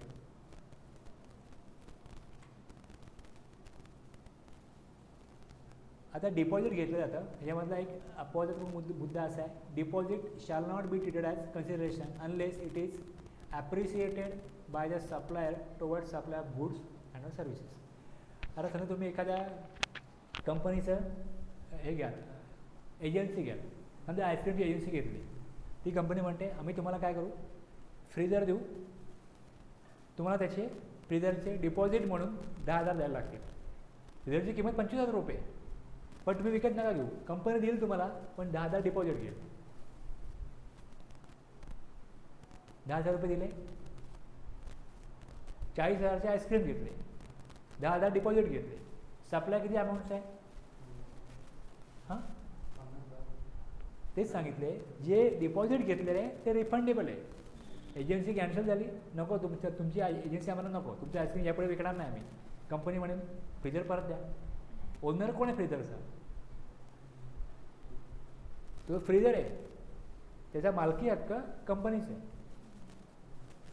तो यांना वापरायला दिला आहे, तुम्ही वापरा फ्रीज, आमचे प्रोडक्ट आहेत त्यात ठेवा. मग कंपनी त्यात नाव पण येतं ना, बघतो ना फ्रीजरवरती नाव असतं ना, जी कंपनी अशा प्रकारे फ्रीजर देते ती त्याच्यावरती नाव पण देते आपलं, मग त्यांना ॲडव्हर्टाईज पण करायची, त्यांची ॲडव्हर्टाईज पण होते. पण जर का उद्या एजन्सी कॅन्सल केली, सांगितलं आम्हाला नाही, आमचं किंवा दुकान बंद केला, बिझनेस बंद केला, तर ती जी अमाऊंट आहे त्यांना रिफंड केली जाते, कंपनी आपला फ्रीजर घेऊन जाते. तुम्ही जे MTNLचा फोन घ्याल, ते फोन तुम्हाला कंपनी देते. राउटर घ्याल इंटरनेटसाठी, तुम्हाला MTNL देईल, पण त्याच्या तुमच्याकडनं डिपॉझिट म्हणून काही अमाऊंट घेतली जाते. डिपॉझिटवरती कुठल्याही प्रकारचं कन्सिडरेशन नाही आहे डिपॉझिट हे, कारण ते रिफंडेबल आहे. ही वस्तू दिलेली आहे, ती वस्तू जर का तुम्ही त्यांनी परत नेली तर डिपॉझिट रिफंडेबल आहे. लक्षात घ्या, तुम्ही वस्तू विकत घेता, त्याची अमाऊंट पे करता, तिकडे आपलं ट्रान्झॅक्शन एंड झालं, तिकडे. इथे एंड होत नाही. आज पैसे जमा केले, ते जमा राहतील जोपर्यंत तुम्ही त्या कंपनीचे डिस्ट्रीब्युटर आहात. Deposit shall not be deeded as consideration unless it is appreciated by the supplier toward supply of goods or services. त्यांनी डिपॉझिट घेतलं आणि मग 10-15 वर्ष झाली त्यांचं ॲग्रीमेंट चालू आहे, त्यांचा बिझनेस चालू आहे. ठीक आहे, तुमच्याकडनं आम्ही 5 लाख डिपॉझिट घेतले ना, तुम्ही आता आमच्याकडनं लाख करोडचा माल विकला आहे, तर तुमचे जे 5 लाख आमचे डिपॉझिट आहेत ना जमा, ते तुम्ही पेमेंट जे तुम्हाला करायचं आहे 15 लाख, त्या डिपॉझिटचे 5 लाख ॲडजस्ट करून टाका, 10 लाख द्या. मग डिपॉझिट तुमचं जे जमा होतं आमच्याकडे ते मी वापरलं, 5 लाख तुम्हाला आता आमच्याकडे अडकून ठेवण्याची गरज नाही. आता 5 लाख सप्लायरने काय केले? ॲडजस्ट केले. Unless it is appreciated by the supplier toward supply of goods and or services. आता ते कन्सिडरेशनमध्ये कन्वर्ट झाले, ते 5 लाख कन्वर्ट झाले कन्सिडरेशनमध्ये, अगोदर ते कन्सिडरेशनमध्ये कन्वर्ट नव्हते. MTNL telecom service provider receives security deposit from subscriber in connection with supply of telecom services. This security deposit is refundable. This security deposit is not consideration for supply of service and hence shall not be taxable. However, if in future if it is adjusted towards value of services supplied, then this security deposit shall be treated as consideration.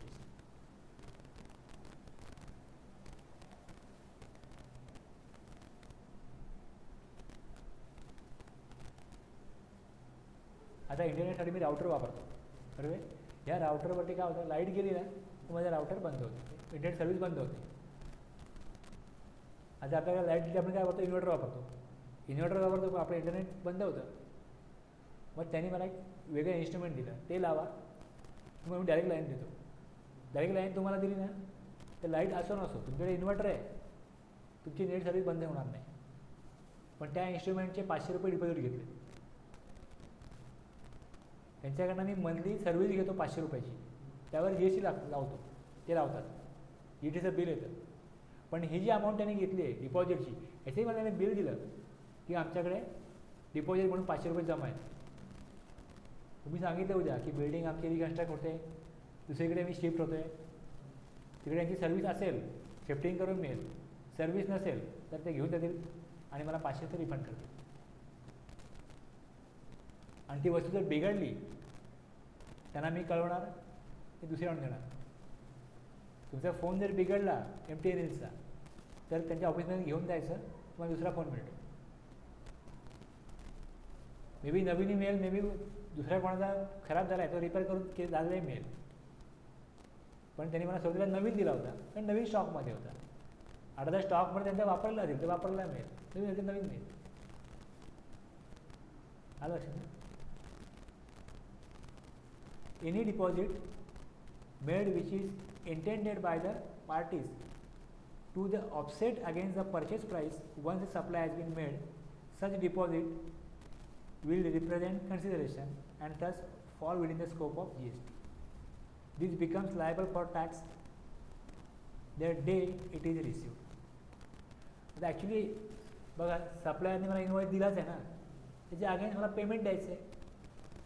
मी त्यांना सांगतो, दोघंही agree होतात की अगोदर तुम्ही deposit घेतलं आहे ना, तर तुम्ही आता डिपॉझिट मला परत द्या आणि मी तुम्हाला पेमेंट करतो, किंवा तुम्ही माझं जे कन्सिडरेशन आहे ते तुम्हाला देणं आहे, तुम्ही ते ॲडजस्ट करा. ते डिपॉझिट ते कन्सिडरेशनमध्ये येणार आहे, ते ॲडजस्ट केलं.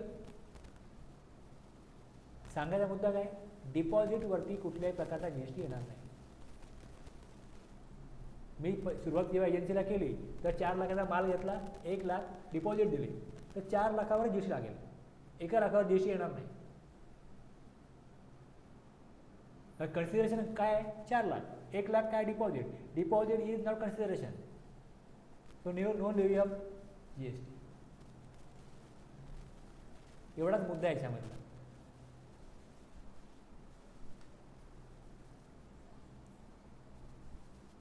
आलो इथपर्यंत.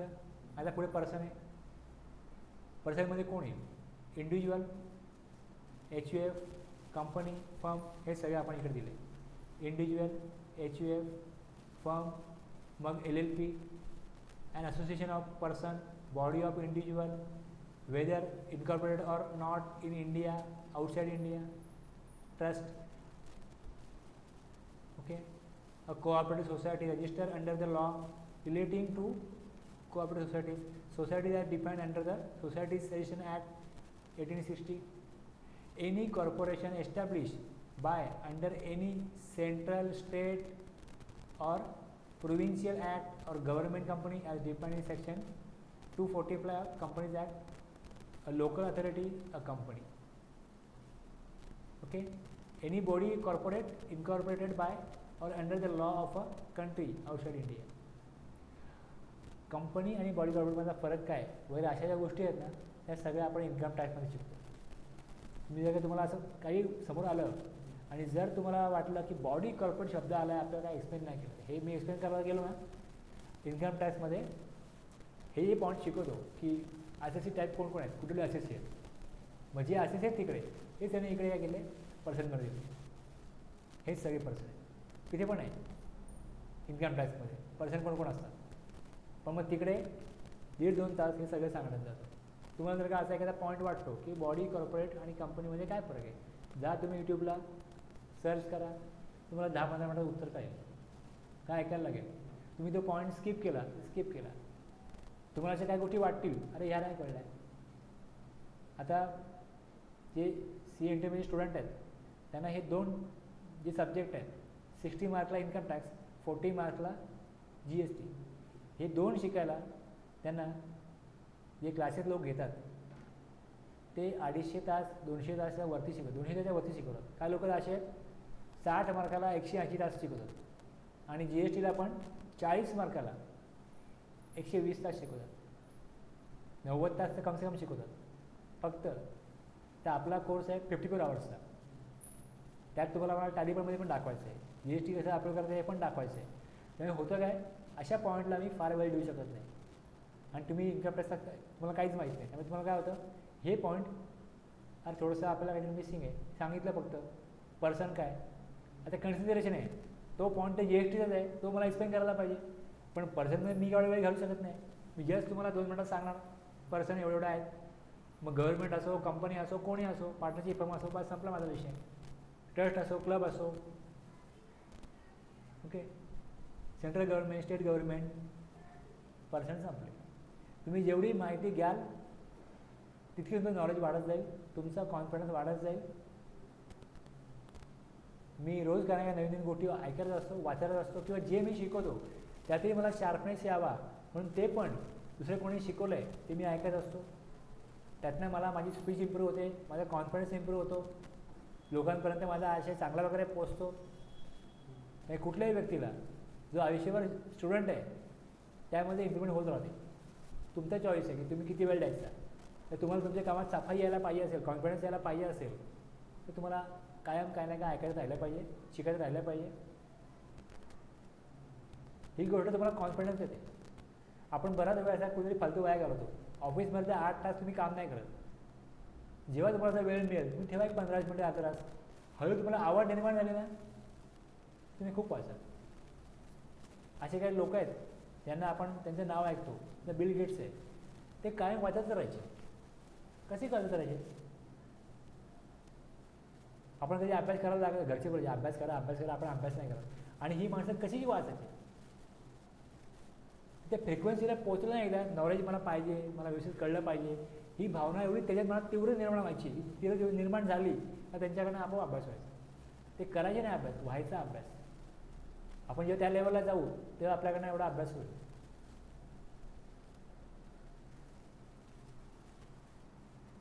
ठीक आहे.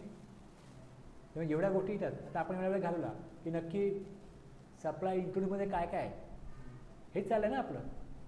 1.5-2 तासामध्ये आपण संपवतोय. ॲक्च्युली संपण्याचा विषय नाही आहे, संपवतोय आपण. आपली वेळेअभावी आपलं अडचण आहे की आपल्याला जास्त वेळ एक्सप्लेन मला करता येत नाही, कारण मला वेळेत संपवायचं आहे. त्यामुळे थोडंसं हे काय होतं की फास्ट ट्रॅक होतं.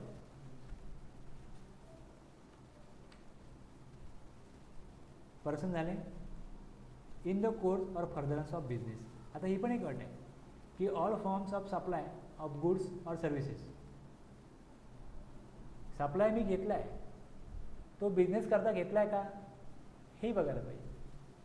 बघा आता, supply of goods or services must be in the course or furtherance of business. एक व्यक्ती आहे जी पार्टनरशिप फर्म आहे किंवा त्याचा प्रॉपर्टरी बिझनेस आहे, तो सप्लाय करतो, त्याकडे GSTचा जो काय कायदा आहे त्याप्रमाणे त्याला रजिस्ट्रेशन घ्यायला लागलं, तो टॅक्सेबल पर्सन आहे. आता जो व्यक्ती याकडे 5,000 लोक कामाला आहेत, तो काही करोडचा काही लाखाचा सप्लाय करतो, तो कार तर घेईल. तर त्यांनी कार घेतली तर त्याचा उद्देश काय? पर्सनल कामाकरता कार घेतली आहे. ती कार जी आहे ती पर्सनल कामाकरता घेतली. तो ज्या व्यक्तीकडून कार परचेस करेल, बरोबर आहे, याची रिस्पॉन्सिबिलिटी काय? त्या कारवर GSTचा इनवॉइस बनवायचा, GST लावायचा, टॅक्स कलेक्ट करायचा, गव्हर्नमेंटला द्यायचा. तुम्ही बिझनेस करता, इनवर्ट सप्लाय घेत नाही आहात, त्यावेळेस तुम्हाला ITC क्लेम करण्याचा तुमचा विषयच नाही आहे. मी ती कार परचेस केली. क्वेश्चन असा आहे, an individual buys a car for personal use and after year sells it to a car dealer. त्यांनी कार डीलरला ती सेल केली, sells it to a car dealer. कोणाला त्यांनी कार विकली, त्याला GST येईल का?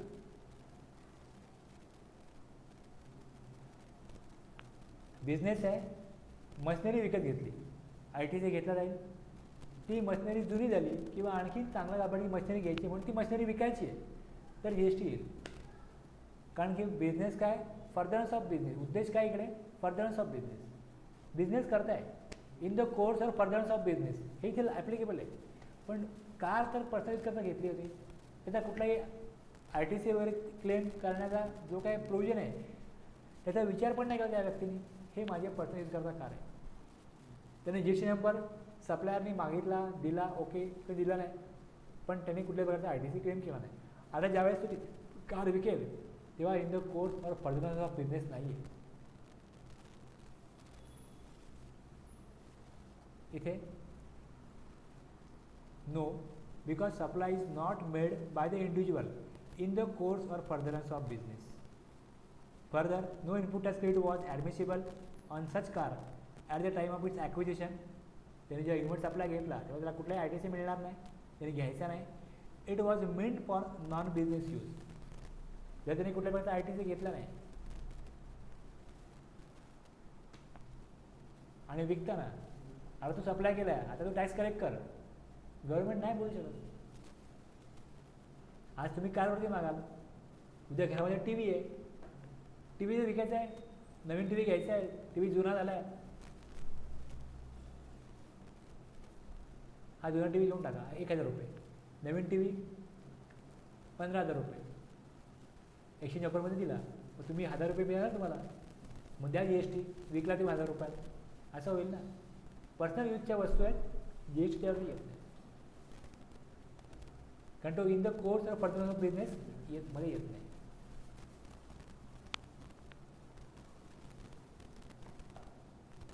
समजलं ना. बिझनेस काय आता तुम्ही म्हणाल मग बिझनेसचा जी एव्हिडन्स सांगा. पर्सनल सांगितलं नाही, पर्सनल आहे, मग बिझनेस काय. क्लॉज 17 मध्ये बिझनेस डिफाईन केला आहे. सेक्शन 2 मध्ये सगळ्या डेफिनेशन्स आहेत. आता त्याच्यामध्ये A, B, C, D, E, F, G, H, I एवढे क्लॉजेस आहेत, हे बघायचे.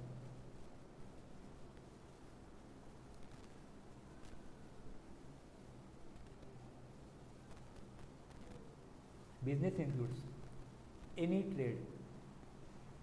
ट्रेड आणि कॉमर्समध्ये फरक काय. ट्रेड आणि कॉमर्समध्ये फरक काय. गरीब लोक दारू पितात त्या दारू म्हणतात, आणि श्रीमंत लोक जेव्हा दारू पितात तेव्हा ड्रिंक म्हणतात. आठवतं ना, तुम्ही ऐकलं असेल ना असं. हां, जब गरीब लोक शराब पिते त्यांना दारू म्हणतात, आणि ते श्रीमंत लोक जेव्हा शराब पितात त्यांना ड्रिंक म्हणतात. आप ड्रिंक करते हो. तसं जेव्हा छोट्या प्रमाणात बिझनेस केला जातो ना तेव्हा ट्रेडर आहे, ट्रेडिंग. आणि तोच जेव्हा मोठ्या व्हॉल्यूममध्ये केला जातो तर तो व्यक्ती काय म्हणतो, आपला तो कॉमर्स आहे. व्हॉल्यूम मोठा आहे तर कॉमर्स, व्हॉल्यूम छोटा आहे ट्रेड. मॅन्युफॅक्चरला तुम्ही काय म्हणाल, काहीतरी वस्तू घेऊन प्रोसेस करून एक नवी वस्तू निर्माण केली जाते, मॅन्युफॅक्चरिंग. मॅन्युफॅक्चरिंग प्रोफेशन आहे. डॉक्टर वकील होण्याकरता काहीतरी एक्झाम पास करायला लागते, डिग्री मिळवायला लागते, तर प्रोफेशन झालं. आर्किटेक्ट आहे, प्रोफेशन झालं. वोकेशनमध्ये एखाद्या व्यक्तीकडे एखादी कला आहे, तो कला आहे म्हणून ती प्रेझेंट करतो. आता मी शिकवतो, शिकवण्याकरता मला कुठली एक्झाम द्यायला लागली नाही, माझ्याकडे ते नॉलेज आहे, तर मी ते नॉलेज लोकांपर्यंत वाटतो. हे माझं काय झालं, वोकेशन आहे. मी गायक आहे, मी गाणं म्हणतो, कुठलं स्किलची गरज म्हणजे कुठल्या याच्याकडे युनिव्हर्सिटीची गरज नाही सर्टिफिकेटची. आपण म्हणतो, बघतो टी व्हीवरती वेगवेगळे शो असतात, त्यामध्ये लहान लहान मुलं डान्स करतात, गाणे म्हणतात. आता त्या व्यक्तीने जर का त्याला पैसे मिळतात तर मग वेगवेगळे असे इव्हेंट्स आहेत, दहीहंडी आहे, गणपती आहे, अशा इव्हेंटला त्यांना बोलवलं जातं आणि तिकडे जातात ते, आणि त्यांना त्याचा पैसे मिळतात. आता बिझनेस आहे की नाही, त्याचं ओकेशन आहे. सेलिब्रिटी झाला तो व्यक्ती, आता ते कुठे जातो, गाणं म्हणतो, डान्स करतो, कार्यक्रमाला उपस्थिती लावतो, त्याला पैसे मिळतात. तिथे ओकेशनमध्ये ते येतात. ॲडव्हेंचर म्हणजे तुम्ही एखादा, तुमच्याकडे कुठल्याही प्रकारचं इन्फॉर्मेशन नाही, स्किल नाही, पण पैसे आहेत, तर तुम्ही पैसे इन्व्हेस्ट करता एखाद्या बिझनेसमध्ये. बघूया पैसे मिळाले तर मिळाले, एक प्रकारचं साहसच आहे, आणि त्यातून तुम्हाला काय पैसे मिळतात, तेही बिझनेसमध्ये येतात. बिझनेसमध्ये आता साहस म्हणजे सगळ्यात मोठं साहस म्हणजे कुठलं आहे, जुगार, वेजर, हे पण बिझनेस आहे. एकदा करा, वारंवार करा, त्यातनं पैसे आलेच ना तुम्हाला. एनी अदर सिमिलर ॲक्टिव्हिटी, हे त्यांनी एक्झाम्पल दिलं. Any other similar activity whether or not it is for a pecuniary benefit. त्यातनं काय तुम्हाला आर्थिक फायदा हो अगर न हो, तुम्ही करताय ना, तर बिझनेस आहे, तो बिझनेस आहे. तो गायक गायनाचे कार्यक्रम करतो, त्यातनं पैसे कमवण्याचा उद्देश नाही आहे, त्याला काय आर्थिक फायदा हो न हो हा उद्देश नाही आहे, पण त्याला आवडतं लोकांसमोर गाणं म्हणणं, लोकांना आपली कला सादर करणं त्याला आवडतं. उद्देश काय हे बघितलं जाणार नाही, बस ते करताय तुम्ही. It means intention to earn the profit is not criterion in determining the state of business. Business हे बघत नाही, डेफिनेशन हे बघत नाही की त्याचा उद्देश काय, हे तुम्ही करा. आणि त्यांनी खाली क्लिअर पण केलं आहे, तुम्ही बघाल तर, की तुम्ही किती व्हॉल्यूममध्ये करताय, फ्रिक्वेन्सी काय, कंटिन्युटी किती आहे, किती रेग्युलरली करताय, हे पण बघितलं जात नाही. ते एकदा जरी केलं तरी बिझनेसमध्ये येईल. आणि ही तुमची मुख्य ॲक्टिव्हिटी आहे. गुड्स बनवणं, गुड्स मॅन्युफॅक्चर करणं किंवा गुड्स सेल करणं ही मुख्य ॲक्टिव्हिटी आहे. Any activity or transaction in connection with or incidental or ancillary म्हणजे सहाय्यक किंवा कधी कधी इन्सिडेंट असं घडतं तुम्हाला करायला लागतं. टू सबक्लॉज ए, गुड्स विकतो, समोरचा बोलला त्याला ट्रान्सफर करून द्याल का, जरा कुरिअर कराल का, काही तू करत असेल हे पण बिझनेसमध्ये येईल. Any activity or transaction in connection with or incidental or ancillary to subclause A, for example sale of old furniture or scrap by trader. किंवा हे त्यांनी एक्झाम्पलला 2 दिले तिकडे, पण पॅकिंग केलं जातं. पण बघितलं व्हॅल्युएशनला की पॅकिंग करणं, ट्रान्सपोर्ट करणं, इन्स्टॉलेशन हे करावं लागतं मुख्य बिझनेस करता. अदरवाईज बिझनेस मिळत नाही. ठीक आहे, मग तेही करून देऊ, ते पण बिझनेसमध्ये येईल. मग ते किती वेळा केलं, ओकेजनली केलं, नेहमी केलं, काय केलं, ह्या सगळ्या गोष्टी आहेत. Even occasional transaction are also subject to GST. A trader of computer also providing consultancy how to set up computer shop to his friend for consideration. एक व्यक्ती बोला तुम्ही दुकान सुरू केलं, कसं सुरू करायचं, कुठला माल घ्यायचा, मला सगळी माहिती द्याल का. माहिती देईन, पण मग याचे पैसे घेईन, 5,000 रुपये घेईन, सगळे सांगतो तुला माहिती. माझा ट्रेड सिक्रेट आहे, मी किती शोधलं, काय केलं, त्या बिझनेस उभा केला. व्यक्ती बोला ठीक आहे, मला तू आयडिया दे, मी तुला 5,000 देतो. आता असे काय व्यक्ती कायम भेटणार नाहीत, पण एकदा जरी भेटला तो, तर हे पण बिझनेसमध्ये येणार. कारण तिथे व्हॉल्यूम, फ्रिक्वेन्सी, कंटिन्युटी, रेग्युलरिटी बघितलं जात नाही. Supply or acquisition of goods including capital goods and services in connection with commencement or closure of business. बिझनेसमध्ये बिझनेस करत असताना काही कॅपिटल गुड्स घेतले, सर्व्हिसेस घेतल्या, हे तर बिझनेस आहेच. पण supply or acquisition of goods including capital goods and services in connection with commencement, business सुरू करतो आहे किंवा बिझनेस बंद करतो आहे, तेव्हाही तुम्ही काही कॅपिटल गुड्स घ्याल किंवा सर्व्हिसेस घ्याल, हे पण बिझनेस आहे, हे पण बिझनेसमध्येच येईल. In the course of furtherance of business असं म्हणतो आहे. आता बिझनेस करत असताना जर का कॅपिटल गुड्स घेतले तर बिझनेस, पण बिझनेस बंद करताना कॅपिटल गुड्स विकले तर बिझनेस नाही, असं होणार नाही. तो पण बिझनेस आहे. सुरू करताना बिझनेस सेटअप करतो आहे, तेव्हा पण जे चाललं आहे कॅपिटल गुड्स घेणं, सर्व्हिसेस घेणं, हे पण business. Okay, it covers purchase of capital asset or material before commencement of business or sale of stock or fixed asset at the closure of business. Example देण्याचा उद्देश काय की तुम्ही नंतर जेव्हा कधी वाचाल, काही काळानंतर वाचाल, या तुम्हाला रिकॉल होईल, हां आपल्याला सांगितलं होतं. नुसतं मग तुम्ही जर का एक्सपर्ट लेवलला गेलात, तुम्हाला एवढं वाचूनच कळतं की याचा अर्थ काय असेल. मला एकदा व्यवस्थित कळलं तर एवढं वाचूनही लक्षात राहील तुमच्या. पण विसरून गेलो तर खाली एक्झाम्पल दिलीत, ते एक्झाम्पल देऊन जर तुम्हाला रेकॉल झालं तर ओके, आणि तुम्ही ठराविक काळानंतर वाचत राहाल तर तुम्हाला लक्षात राहील.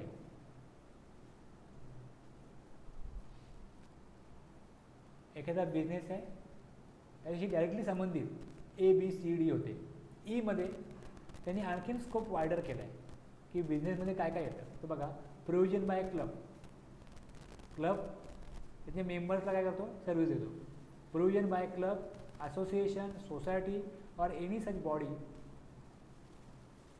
Of the facility or benefit to its members for a subscription or any other consideration. आता एखादी बिल्डिंग आहे, त्या बिल्डिंगमध्ये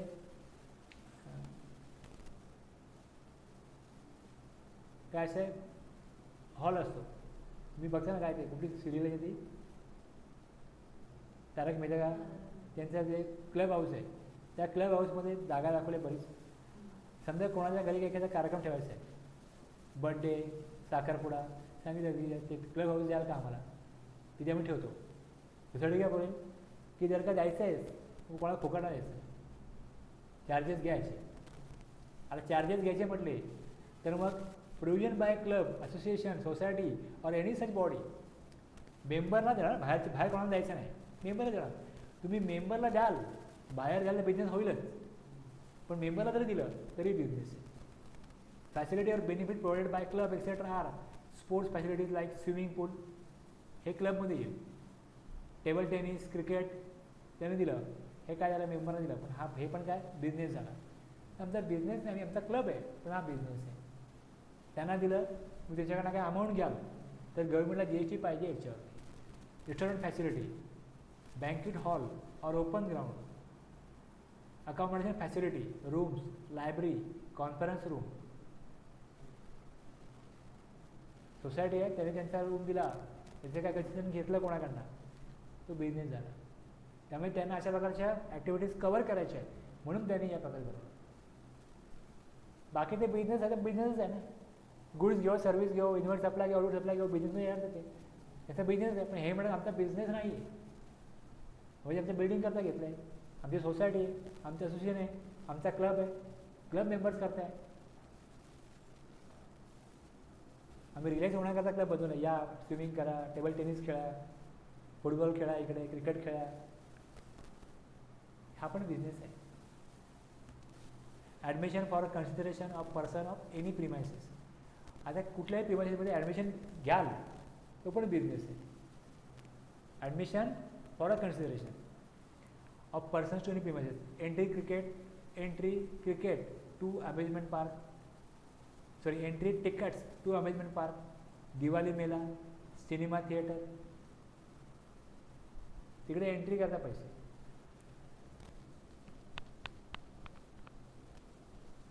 एखादा असा कुठला सप्ताह असतो, समारोह असतो, एखादे काही ग्रुप अशा प्रकारे आहेत, तिकडे तुम्हाला काही गोष्टी बघण्याकरता बोलवतात की या इकडे, तिथे तुम्हाला काय माहिती मिळेल, काही वस्तू परचेस करता येतील, तिथे तुम्ही एंट्री करता, तुम्हाला चार्जेस असेल. ॲडमिशन त्या करताय.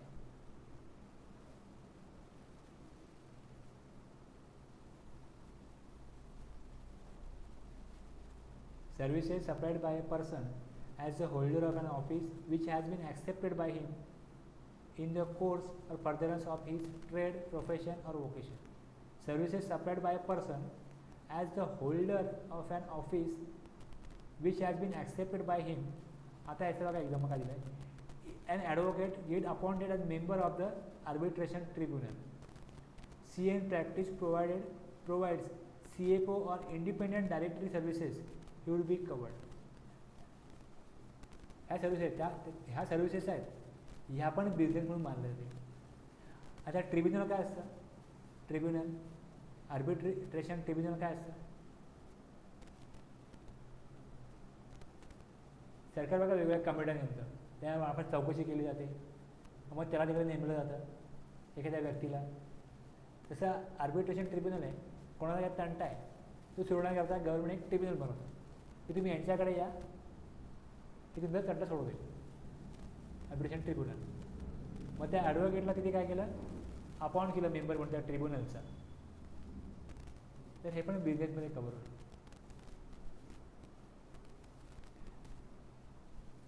ॲक्टिव्हिटीज ऑफ रेस क्लब, घोडे असतात ना, धावतात घोडे, तर त्या रेस क्लबमध्ये जे घोडे धावतील 10-12 घोडे आहेत, तर यावरती बेट लावली जाते. एक डिव्हाइस असतं, त्याचं नाव आहे totalizator. A device showing the number and amount of bets staked on a race to facilitate the division of the total among those backing winner. समजा 3 घोड्यांवरती पैसे लावले, मग एखादा घोडा जिंकतो, किंवा एकाच घोड्यावरती तिघांनी पैसे लावले, आणि जर का तिथे 10,000 समजा प्राईस आहे, मग 10,000 तिघांमध्ये डिवाइड होईल. ओके, आणि जर 2 जिंकले तर 5,000 दोघांना मिळतील. ते डिवाइसमधून सेट होतं. हा पण बिझनेस आहे, हाही बिझनेस आहे. किंवा लायसन्स आहे त्या क्लबकडे, क्लब स्वतःच काय चार्जेस घेतं टू बुक मेकर और activities of a licence book maker in such club. हाही बिझनेस. कुठल्याही प्रकारचं कन्सिडरेशन त्यांना मिळेल त्याच्यावर GST, याच्यावरती ते काही अमाऊंट घेतात त्या प्रत्येक रेसमध्ये. कोण, रिस्केबल आहे. रिस्केबल आहे म्हणतात आमचा तर बिझनेस नाही, तुमच्या डेफिनेशनमध्ये येत नाही जी एस टीच्या, ते यायला पाहिजे म्हणून हे पण कवर केलं specifically. Any activity or transaction undertaken by the central government or state government or any local authority in which they are engaged as public authorities. Government यात कव्हर होईल, गव्हर्नमेंटमध्ये स्कोपमध्ये ठेवले. This clause makes it clear that even supplies of goods or services are both undertaken by the central government, state government or local authority shall also get covered in the definition of business. गव्हर्नमेंटच्या काही जागा आहेत, तुम्ही बघाल की MTNLचं office आहे तिथे बघा त्यांनी बँकेला जागा दिली खाली, कर्नाटका बँक आहे तिकडे MTNLच्या बिल्डिंगमध्ये. अशी कुठली गव्हर्नमेंटची जागा आहे, ती गव्हर्नमेंटला तेवढी जागा लागत नाही आहे, मग त्यांनी जागा भाड्याने दिली. मग त्याचा रेंट, ते गव्हर्नमेंटचा तर बिझनेस नाही ना, गव्हर्नमेंट बिझनेस करत नाही. गव्हर्नमेंटचं काय की they are engage as public authorities, पब्लिकच्या डेव्हलपमेंट करता, सुविधांकरता महानगरपालिका आहे ना, यांचं काय बिझनेस आहे जागा भाड्याने देणं. पण इथे काय सांगितलं गेलं, एनी ॲक्टिव्हिटी ऑफ ट्रान्झॅक्शन जे गव्हर्नमेंट करतं, लोकल अथॉरिटी करतं, ते पण बिझनेस आहे, तेही बिझनेस.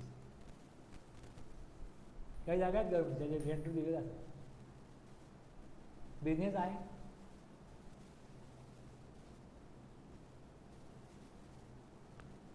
ओके,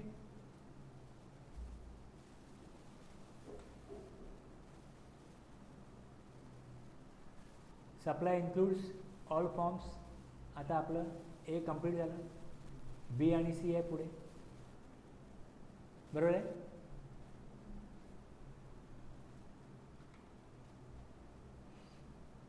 आता पुढे importation of services for a consideration whether or not in the course or furtherance of business. Service import केली ना, बिझनेस करता असो या पर्सनल यूज करता असो. The scope of importation of service in this subsection is very wide, as such supply even if received in personal capacity and not in the course or furtherance of business shall also get covered in the scope of the term supply. फार काय याच्यामध्ये सांगावं explain करावं असं काय नाही. Import goods नाही आहेत, इम्पोर्टेशन ऑफ सर्व्हिस आहे. आणि इथे दुसरा मुद्दा काय, कन्सिडरेशन असणार आहे, कन्सिडरेशन असणार आहे. कन्सिडरेशन नसेल तर मग 1A मध्ये कव्हर होणार नाही. If services are imported without consideration then the same shall not fall within the scope of the term supply. Service import केली आणि कन्सिडरेशन नाही आहे, तर तुम्हाला शेड्यूल 2 मध्ये त्याची एंट्री आहे, शेड्यूल 1 मध्ये त्याची एंट्री आहे, पण 1A स्कोपमध्ये येणार नाही, 1B स्कोपमध्ये येणार नाही. सर्व्हिस इम्पोर्ट केले, बिझनेस करता असो अगर नसो, ती सप्लाय आहे.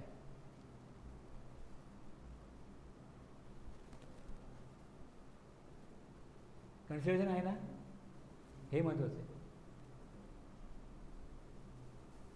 Importation of service for consideration हे दिलं आहे इकडे. Importation of service for a consideration हे दिलं आहे. बिझनेस पर्सनल इम्मटेरियल ते बघायचं.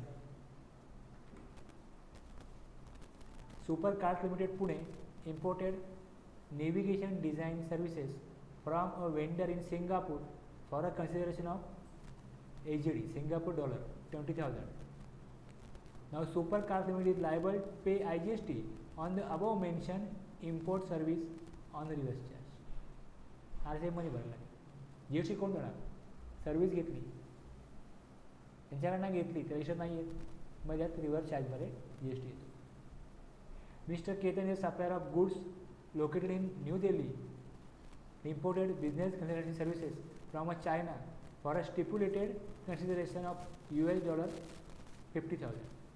The importation of service in the given case shall fall within the ambit of term supply and shall be liable to IGST in GST law.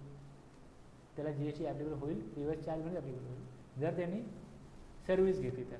आणि goods घेतले, तर ह्या केसमध्ये सर्व्हिसेस आहे ना इकडे, सर्व्हिस गुड्स घेतले तर गुड्स करता ॲप्लिकेबल नाही. गुड्स इम्पोर्ट केले तर ते गुड्स कस्टममध्ये जातात आणि कस्टममध्ये त्याच्यावरती कस्टम ड्युटी आणि IGST लावला जातो. ते गुड्स त्यांना इथे कव्हर करायची गरजच नाही, त्यांनी सर्व्हिस कव्हर केली.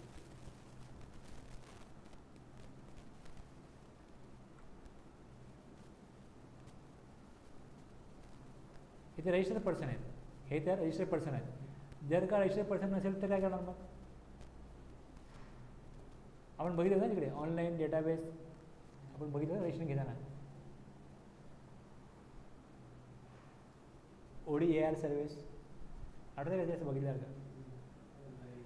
काय होतं नाव त्याचं?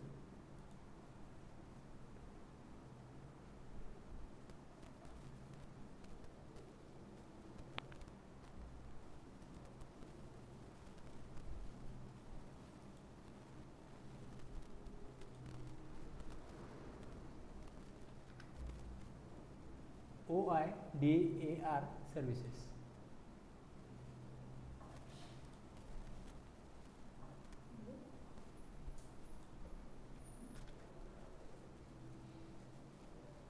ते कोण घेतं आता? OIDAR सर्व्हिस कोण घेतं? बहुतेक वेळा रजिस्टर्ड पर्सन घेतो. Mister Rajendra plans to pursue his higher education in UK. He receives career consultancy services from a UK-based consultant for ₹1,20,000. Does it qualify as a supply? आता यांनी ऑनलाईन नाही घेतली सर्व्हिस, मग यांनी कशा प्रकारे घेतली? डायरेक्ट कॉन्टॅक्ट केली. आता या केसमध्ये GST गव्हर्नमेंटला कसा मिळणार? त्यांच्याकडनं सर्व्हिस घेतली, त्यांनी मग नॉन रेसिडेंट टॅक्सेबल पर्सन म्हणून रजिस्ट्रेशन घ्यायला पाहिजे आणि चार्ज डिस्चार्ज दिली पाहिजे. Hence in the above case it will be treated as supply. UK-based consultant would be required to register as non-resident taxable person and charge discharge दिली.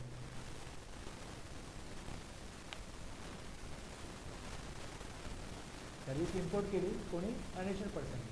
मग त्याच्याकरता काय कशा प्रकारे गव्हर्नमेंट टॅक्स टॅक्स देण्याची जबाबदारी कोणाची आहे? जर तुम्ही आम्ही सप्लाय केलो अशा प्रकारचा तर का मग GST रजिस्ट्रेशन करायचं नाहीच नाही. म्हणजे सप्लायर आहे त्याच्याकरता आपण बघितलं होतं नॉन रेसिडेंट टॅक्सेबल पर्सन म्हणून, त्याने घ्यावं रजिस्ट्रेशन आणि त्यांनी गव्हर्नमेंटला GST द्यावं. आणि OIDARला बघितलं आपण जे ऑनलाईन घेतो तर अशा प्रकारचे जे काही सप्लायर आहेत त्यांना गव्हर्नमेंटने प्रोव्हिजन केलीच आहे की तुम्ही रजिस्ट्रेशन घ्या. आणि जो अनरजिस्टर्ड पर्सन आहे तो तुमच्याकडनं कुठल्याही प्रकारचा ॲडवाईस घेईल, काही माहिती घेईल, इंटरव्ह्यू करेल तुमच्याकडनं, त्याकडनं तुम्ही चार्जेस घ्याल ते त्यात तुम्ही GST आमच्याकडे जमा करा त्या चार्जेससाठी. Example 2, mister Sudhir an advocate based in Kolkata. He shall import services of an architect for consideration in respect of his personal home located in Kolkata. Service import केली. If the given case importation of services shall fall within the scope of the term supply, even if services shall be imported for personal purposes. बरोबर आहे?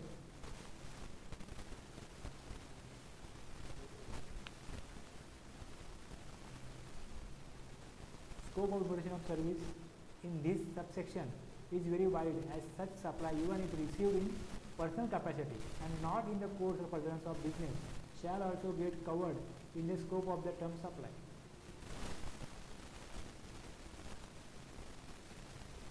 1B म्हणजे काय cover होतं? 1B मध्ये if services are imported without consideration, then the same shall not fall within the scope of the term supply. आता असं होईल? असं पॉसिबल आहे? तुम्ही रजिस्टर्ड पर्सन आहात आणि तुम्ही एखाद्याला सांगता की मला एक बिल्डिंग बनवायची आहे, माझं घर बनवायचं आहे, प्लॅन डिझाईन करून दे. तो गोष्टी तुमचा कन्सिडरेशन तुमच्याकडनं मागेल असेल, ते तुमच्याशी कुठल्याही प्रकारे रजिस्टर्ड पर्सन नाही तुमचा, कन्सिडरेशन घेईल तुमच्याकडनं.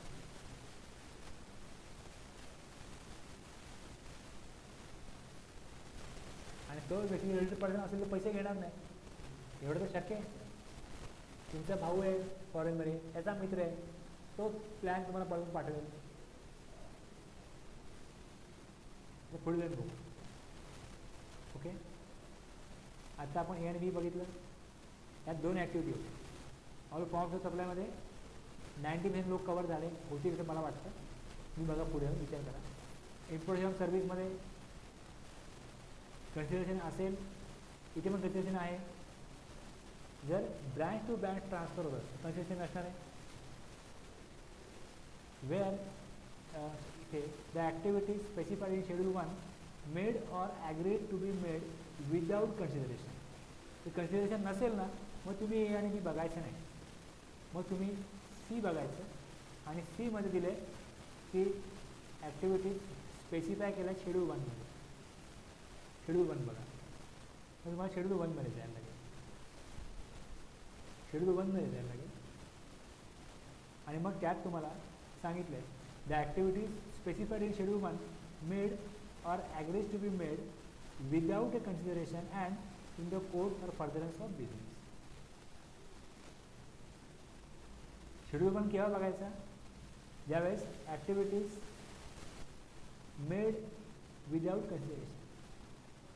सप्लाय तेव्हा पण असेल, activity to be as supply even if made without consideration. आता यामध्ये बघा काय, permanent transfer of disposal of business. हे जे 4 पॉईंट आहेत ना, हे आपण पटकन कळावे त्याच्यात वेगळे वेगळे प्रेझेंट केले. असे प्रेझेंट केले. बिझनेस असेट्स आहेत, बिझनेस असेट्स म्हणजे गुड्स आहेत. Permanent transfer or disposal of business asset where ITC has been availed. तुम्ही ITC घेतलेला असला पाहिजे. ITC घेतलेलं नाही आहे आणि मग ट्रान्सफर केले तर मग काय प्रॉब्लेम नाही. आता एखादा दूध हा बिझनेस करतो, त्याकडे फ्रीजर आहे, दुधावर GST कलेक्ट करत नाही, टॅक्सेबल सप्लायच करत नाही आणि त्याचा फ्रीजर ट्रान्सफर करतो. किंवा इनवर्ट सप्लाय घेतला, ITC क्लेम नाही गेला, आउटवर्ट सप्लाय घेतला. कोणाकोणाचा टॅक्सेबल सप्लाय असतो पण त्याला चॉईस असतो की ITC घ्यायचा की नाही. आता जर का तुम्ही एकदम सप्लाय पण करत असाल, दूधही विकता आणि आईस्क्रीमही विकता, तर तुम्हाला मग ITC क्लेम करता येत नाही दुधाच्या अगेन्स्ट. तर तुम्हाला फ्रीजरवरती ITC घ्यायचा असेल, तुम्ही किती प्रमाणात आईस्क्रीम विकता, किती प्रमाणात दूध विकता, त्याचा हिशोब करून तुम्हाला तेवढं ITC घेता येतो. प्रपोर्शनेटली घेता येतो. 100% आईस्क्रीमच विकताय आणि फ्रीजर घेतला तर ITC क्लेम करता येईल. 100% दूधच विकताय तर ITC कुठला मिळणार आहे? मिळणारच नाही ना. पण तुम्ही एकाच फ्रीजरमध्ये दोन्ही वस्तू विकताय, फ्रीजर पण आणखी दूध पण. गव्हर्नमेंट काय सांगतं, तुम्हाला ITCचा हक्क आहे पण तेवढ्याच प्रमाणात, एवढ्या प्रमाणात तुम्ही तो फ्रीज वापरता टॅक्सेबल प्रोडक्ट करता. मग त्याचा फॉर्म्युला आहे, त्याचं सेक्शन आपल्याला बघायला लागेल. 16,17,18 आपण जेव्हा बघू इनपुट टॅक्स क्रेडिट, त्यात ते येईल कशा प्रकारे ITC क्लेम घेता येतो. दोन्ही करा वापरला गेला तर तुम्ही एखादी वस्तू घेतली आहे, जी तुम्ही यूज करताय, पर्सनल यूज करता, पण मोबाईल घेतला, लॅपटॉप घेतला, यूज पर्सनल पण आहे आणि बिझनेस यूज पण आहे. जेवढा बिझनेस यूज आहे तेवढाच तुम्ही ITC घेऊ शकता, बाकीचं नाही घेऊ शकता. मग कसं काढायचं, कशा प्रकारे ते क्लेम करायचं ते आपण ITC घेऊ. तिथे ITC घेतलाच नाही मग तो येणारच नाही सप्लायमध्ये.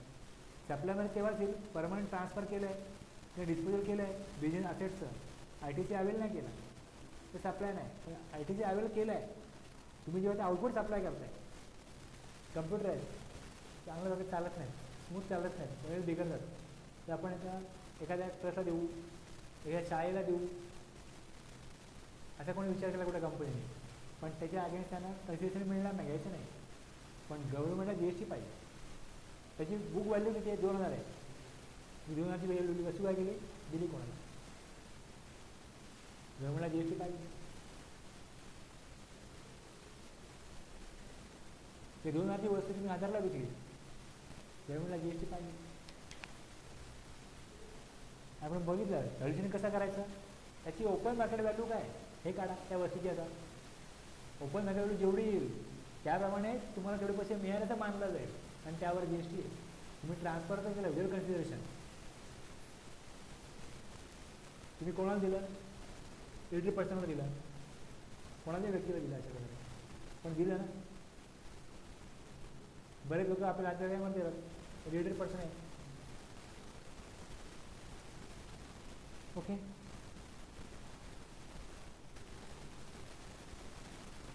Business asset, permanent transfer, disposal, यार पण G S T. Goods services आहेत, रिलेटेड पर्सनला दिले, एम्प्लॉई किंवा अदर पर्सन किंवा डिस्ट्रिक्ट पर्सनला ब्रँचला ट्रान्सफर केलं विदाउट कन्सिडरेशन, यावर पण जी एस टी आहे. गुड्स आहे, गुड्ससाठी प्रिन्सिपल आणि एजंट. ओके, एजंटचं काम काय, बाहेर फाइंड आउट करणं, किंवा एजंटचं काम काय, सप्लायर करता माल पाहिजे तर आपला प्रिन्सिपल करा सप्लायर शोधणं, एकतर बाहेर शोधणं किंवा सप्लायर शोधणं, हे काम आहे एजंट्स. एजंट थ्रू सप्लाय केला तर याच्यामध्ये कन्सिडरेशन नाही आहे त्या गुड्सचं. पण जर का बिलिंग केलं एजंटच्या नावाने, जर बिल एजंटच्या नावाने आलं तर तो पण सप्लाय आहे, तो पण सप्लाय आहे. एजंटच्या नावाने बिलिंग होईल, मग एजंट बिलिंग करेल बाहेरच्या नावाने, पण इथे जी एस टी येणार. आपण हे बघितलं की एजंटला पण जी एस टी नंबर घ्यावा लागतो, घ्यायला सप्लाय आहे. Importation of service from related person, import of service from related person, सर्व्हिसेसचं इम्पोर्ट केली, import of service from other establishment outside India. दुसरी कंपनी आहे इंडियाच्या बाहेर, त्या कंपनीची त्यांच्या कारणाने त्यांनी सर्व्हिस इम्पोर्ट केली. कन्सेशन नाही आहे पण सप्लाय आहे. तुम्ही सप्लाय कोणाकडनं घेताय, either related person, import of service. Supply कुठला, इम्पोर्ट ऑफ सर्व्हिस, कन्सिडरेशन नाही. आपण अगोदर काय बघितलं,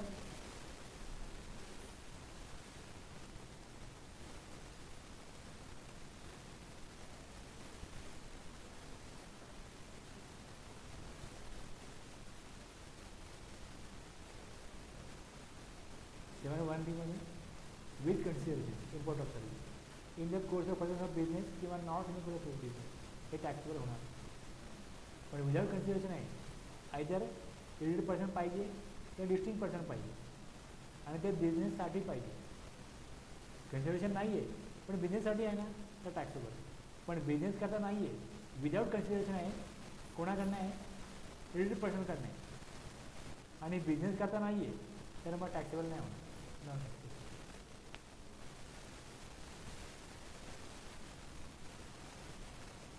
सर्व्हिस इम्पोर्ट केली, कोणाकडनं केली, रिटेल पर्सनकडनं, आणि त्याला पेमेंट पण नाही केलं, आणि ते बिझनेस करता पण नाही, नॉन टॅक्सेबल. रिटेल पर्सन आहे आणि त्याला ते कन्सिडरेशन दिलं गेलं, बिझनेस करता असो नसो टॅक्सेबल होईल. सप्लायर कोणी असो, रिलेटेड असो अनरिलेटेड असो, ते कन्सिडरेशन असेल, मग बिझनेस करता असो या बिझनेस करता नसो टॅक्सेबल होईल. पण रिलेटेड पर्सन आहे आणि तो पैसे घेत नाही आणि ते स्वतः करताय, पर्सनल कामं करताय, मग ते अदर केसमध्ये जातं, मग ते नॉन टॅक्सेबल होतं. इकडे 7(1) शेड्यूल 1 मधली 4थी एंट्री लक्षात.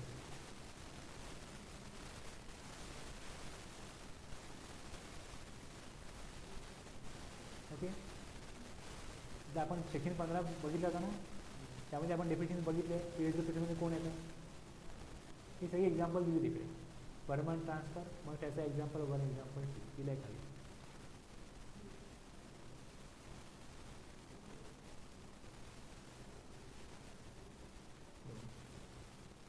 Related person. ओके, आपण बघितलं ना ते 8 क्लॉज एक्सप्लेन केलं ना मी तिकडे, हे सगळं एक्सप्लेन केलं, हेच दिलं इकडे. फॅमिली मीन्स हे आले. रिलेटेड पर्सनमध्ये कोण येणार, डिस्टिंक्ट पर्सनमध्ये आपण 25 बघितला, इथे ब्रँच किंवा एस्टॅब्लिशमेंट आहे दुसरी, ते ह्यामध्ये येतं, डिस्टिंक्ट पर्सनमध्ये येतं.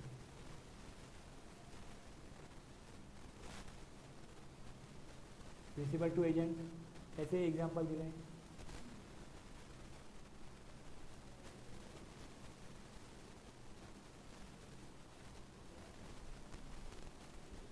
एजंट प्रिन्सिपल,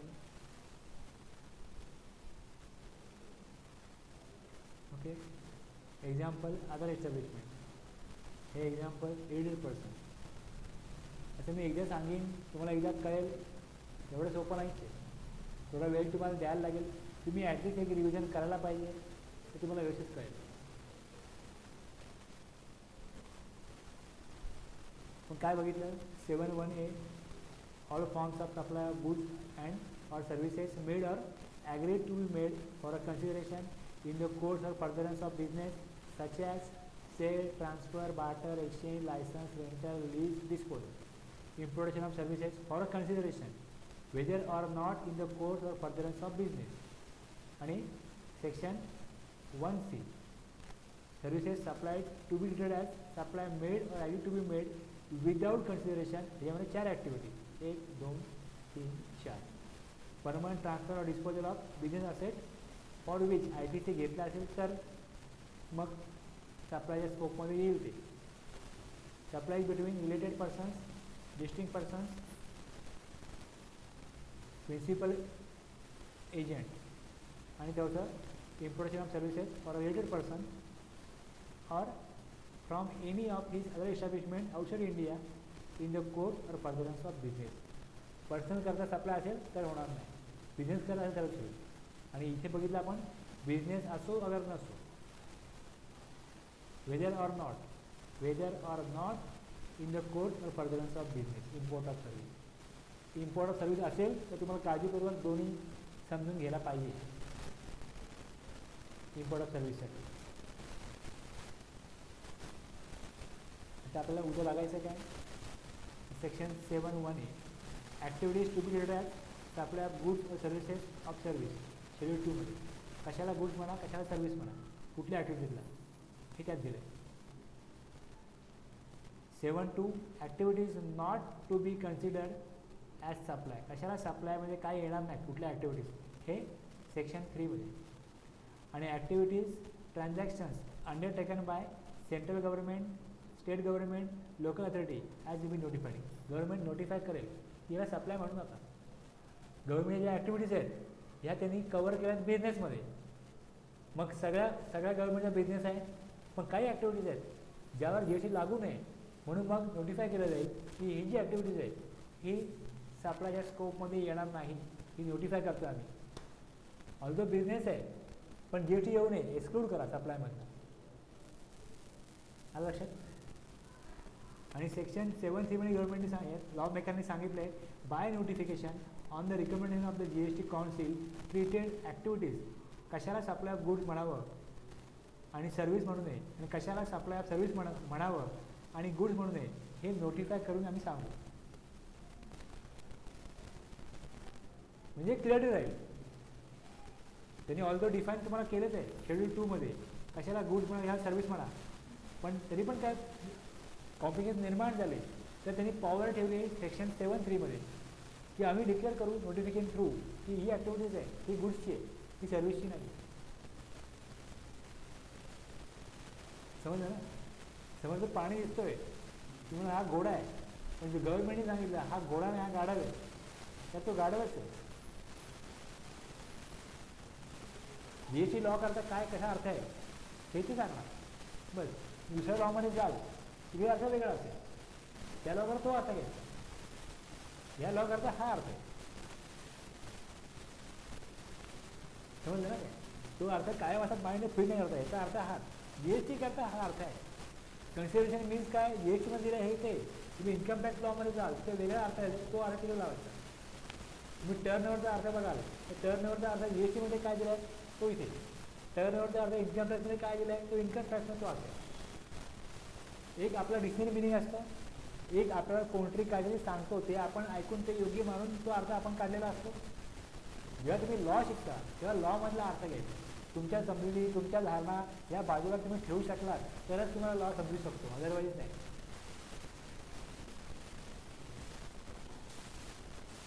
ठीक आहे, थांबूया.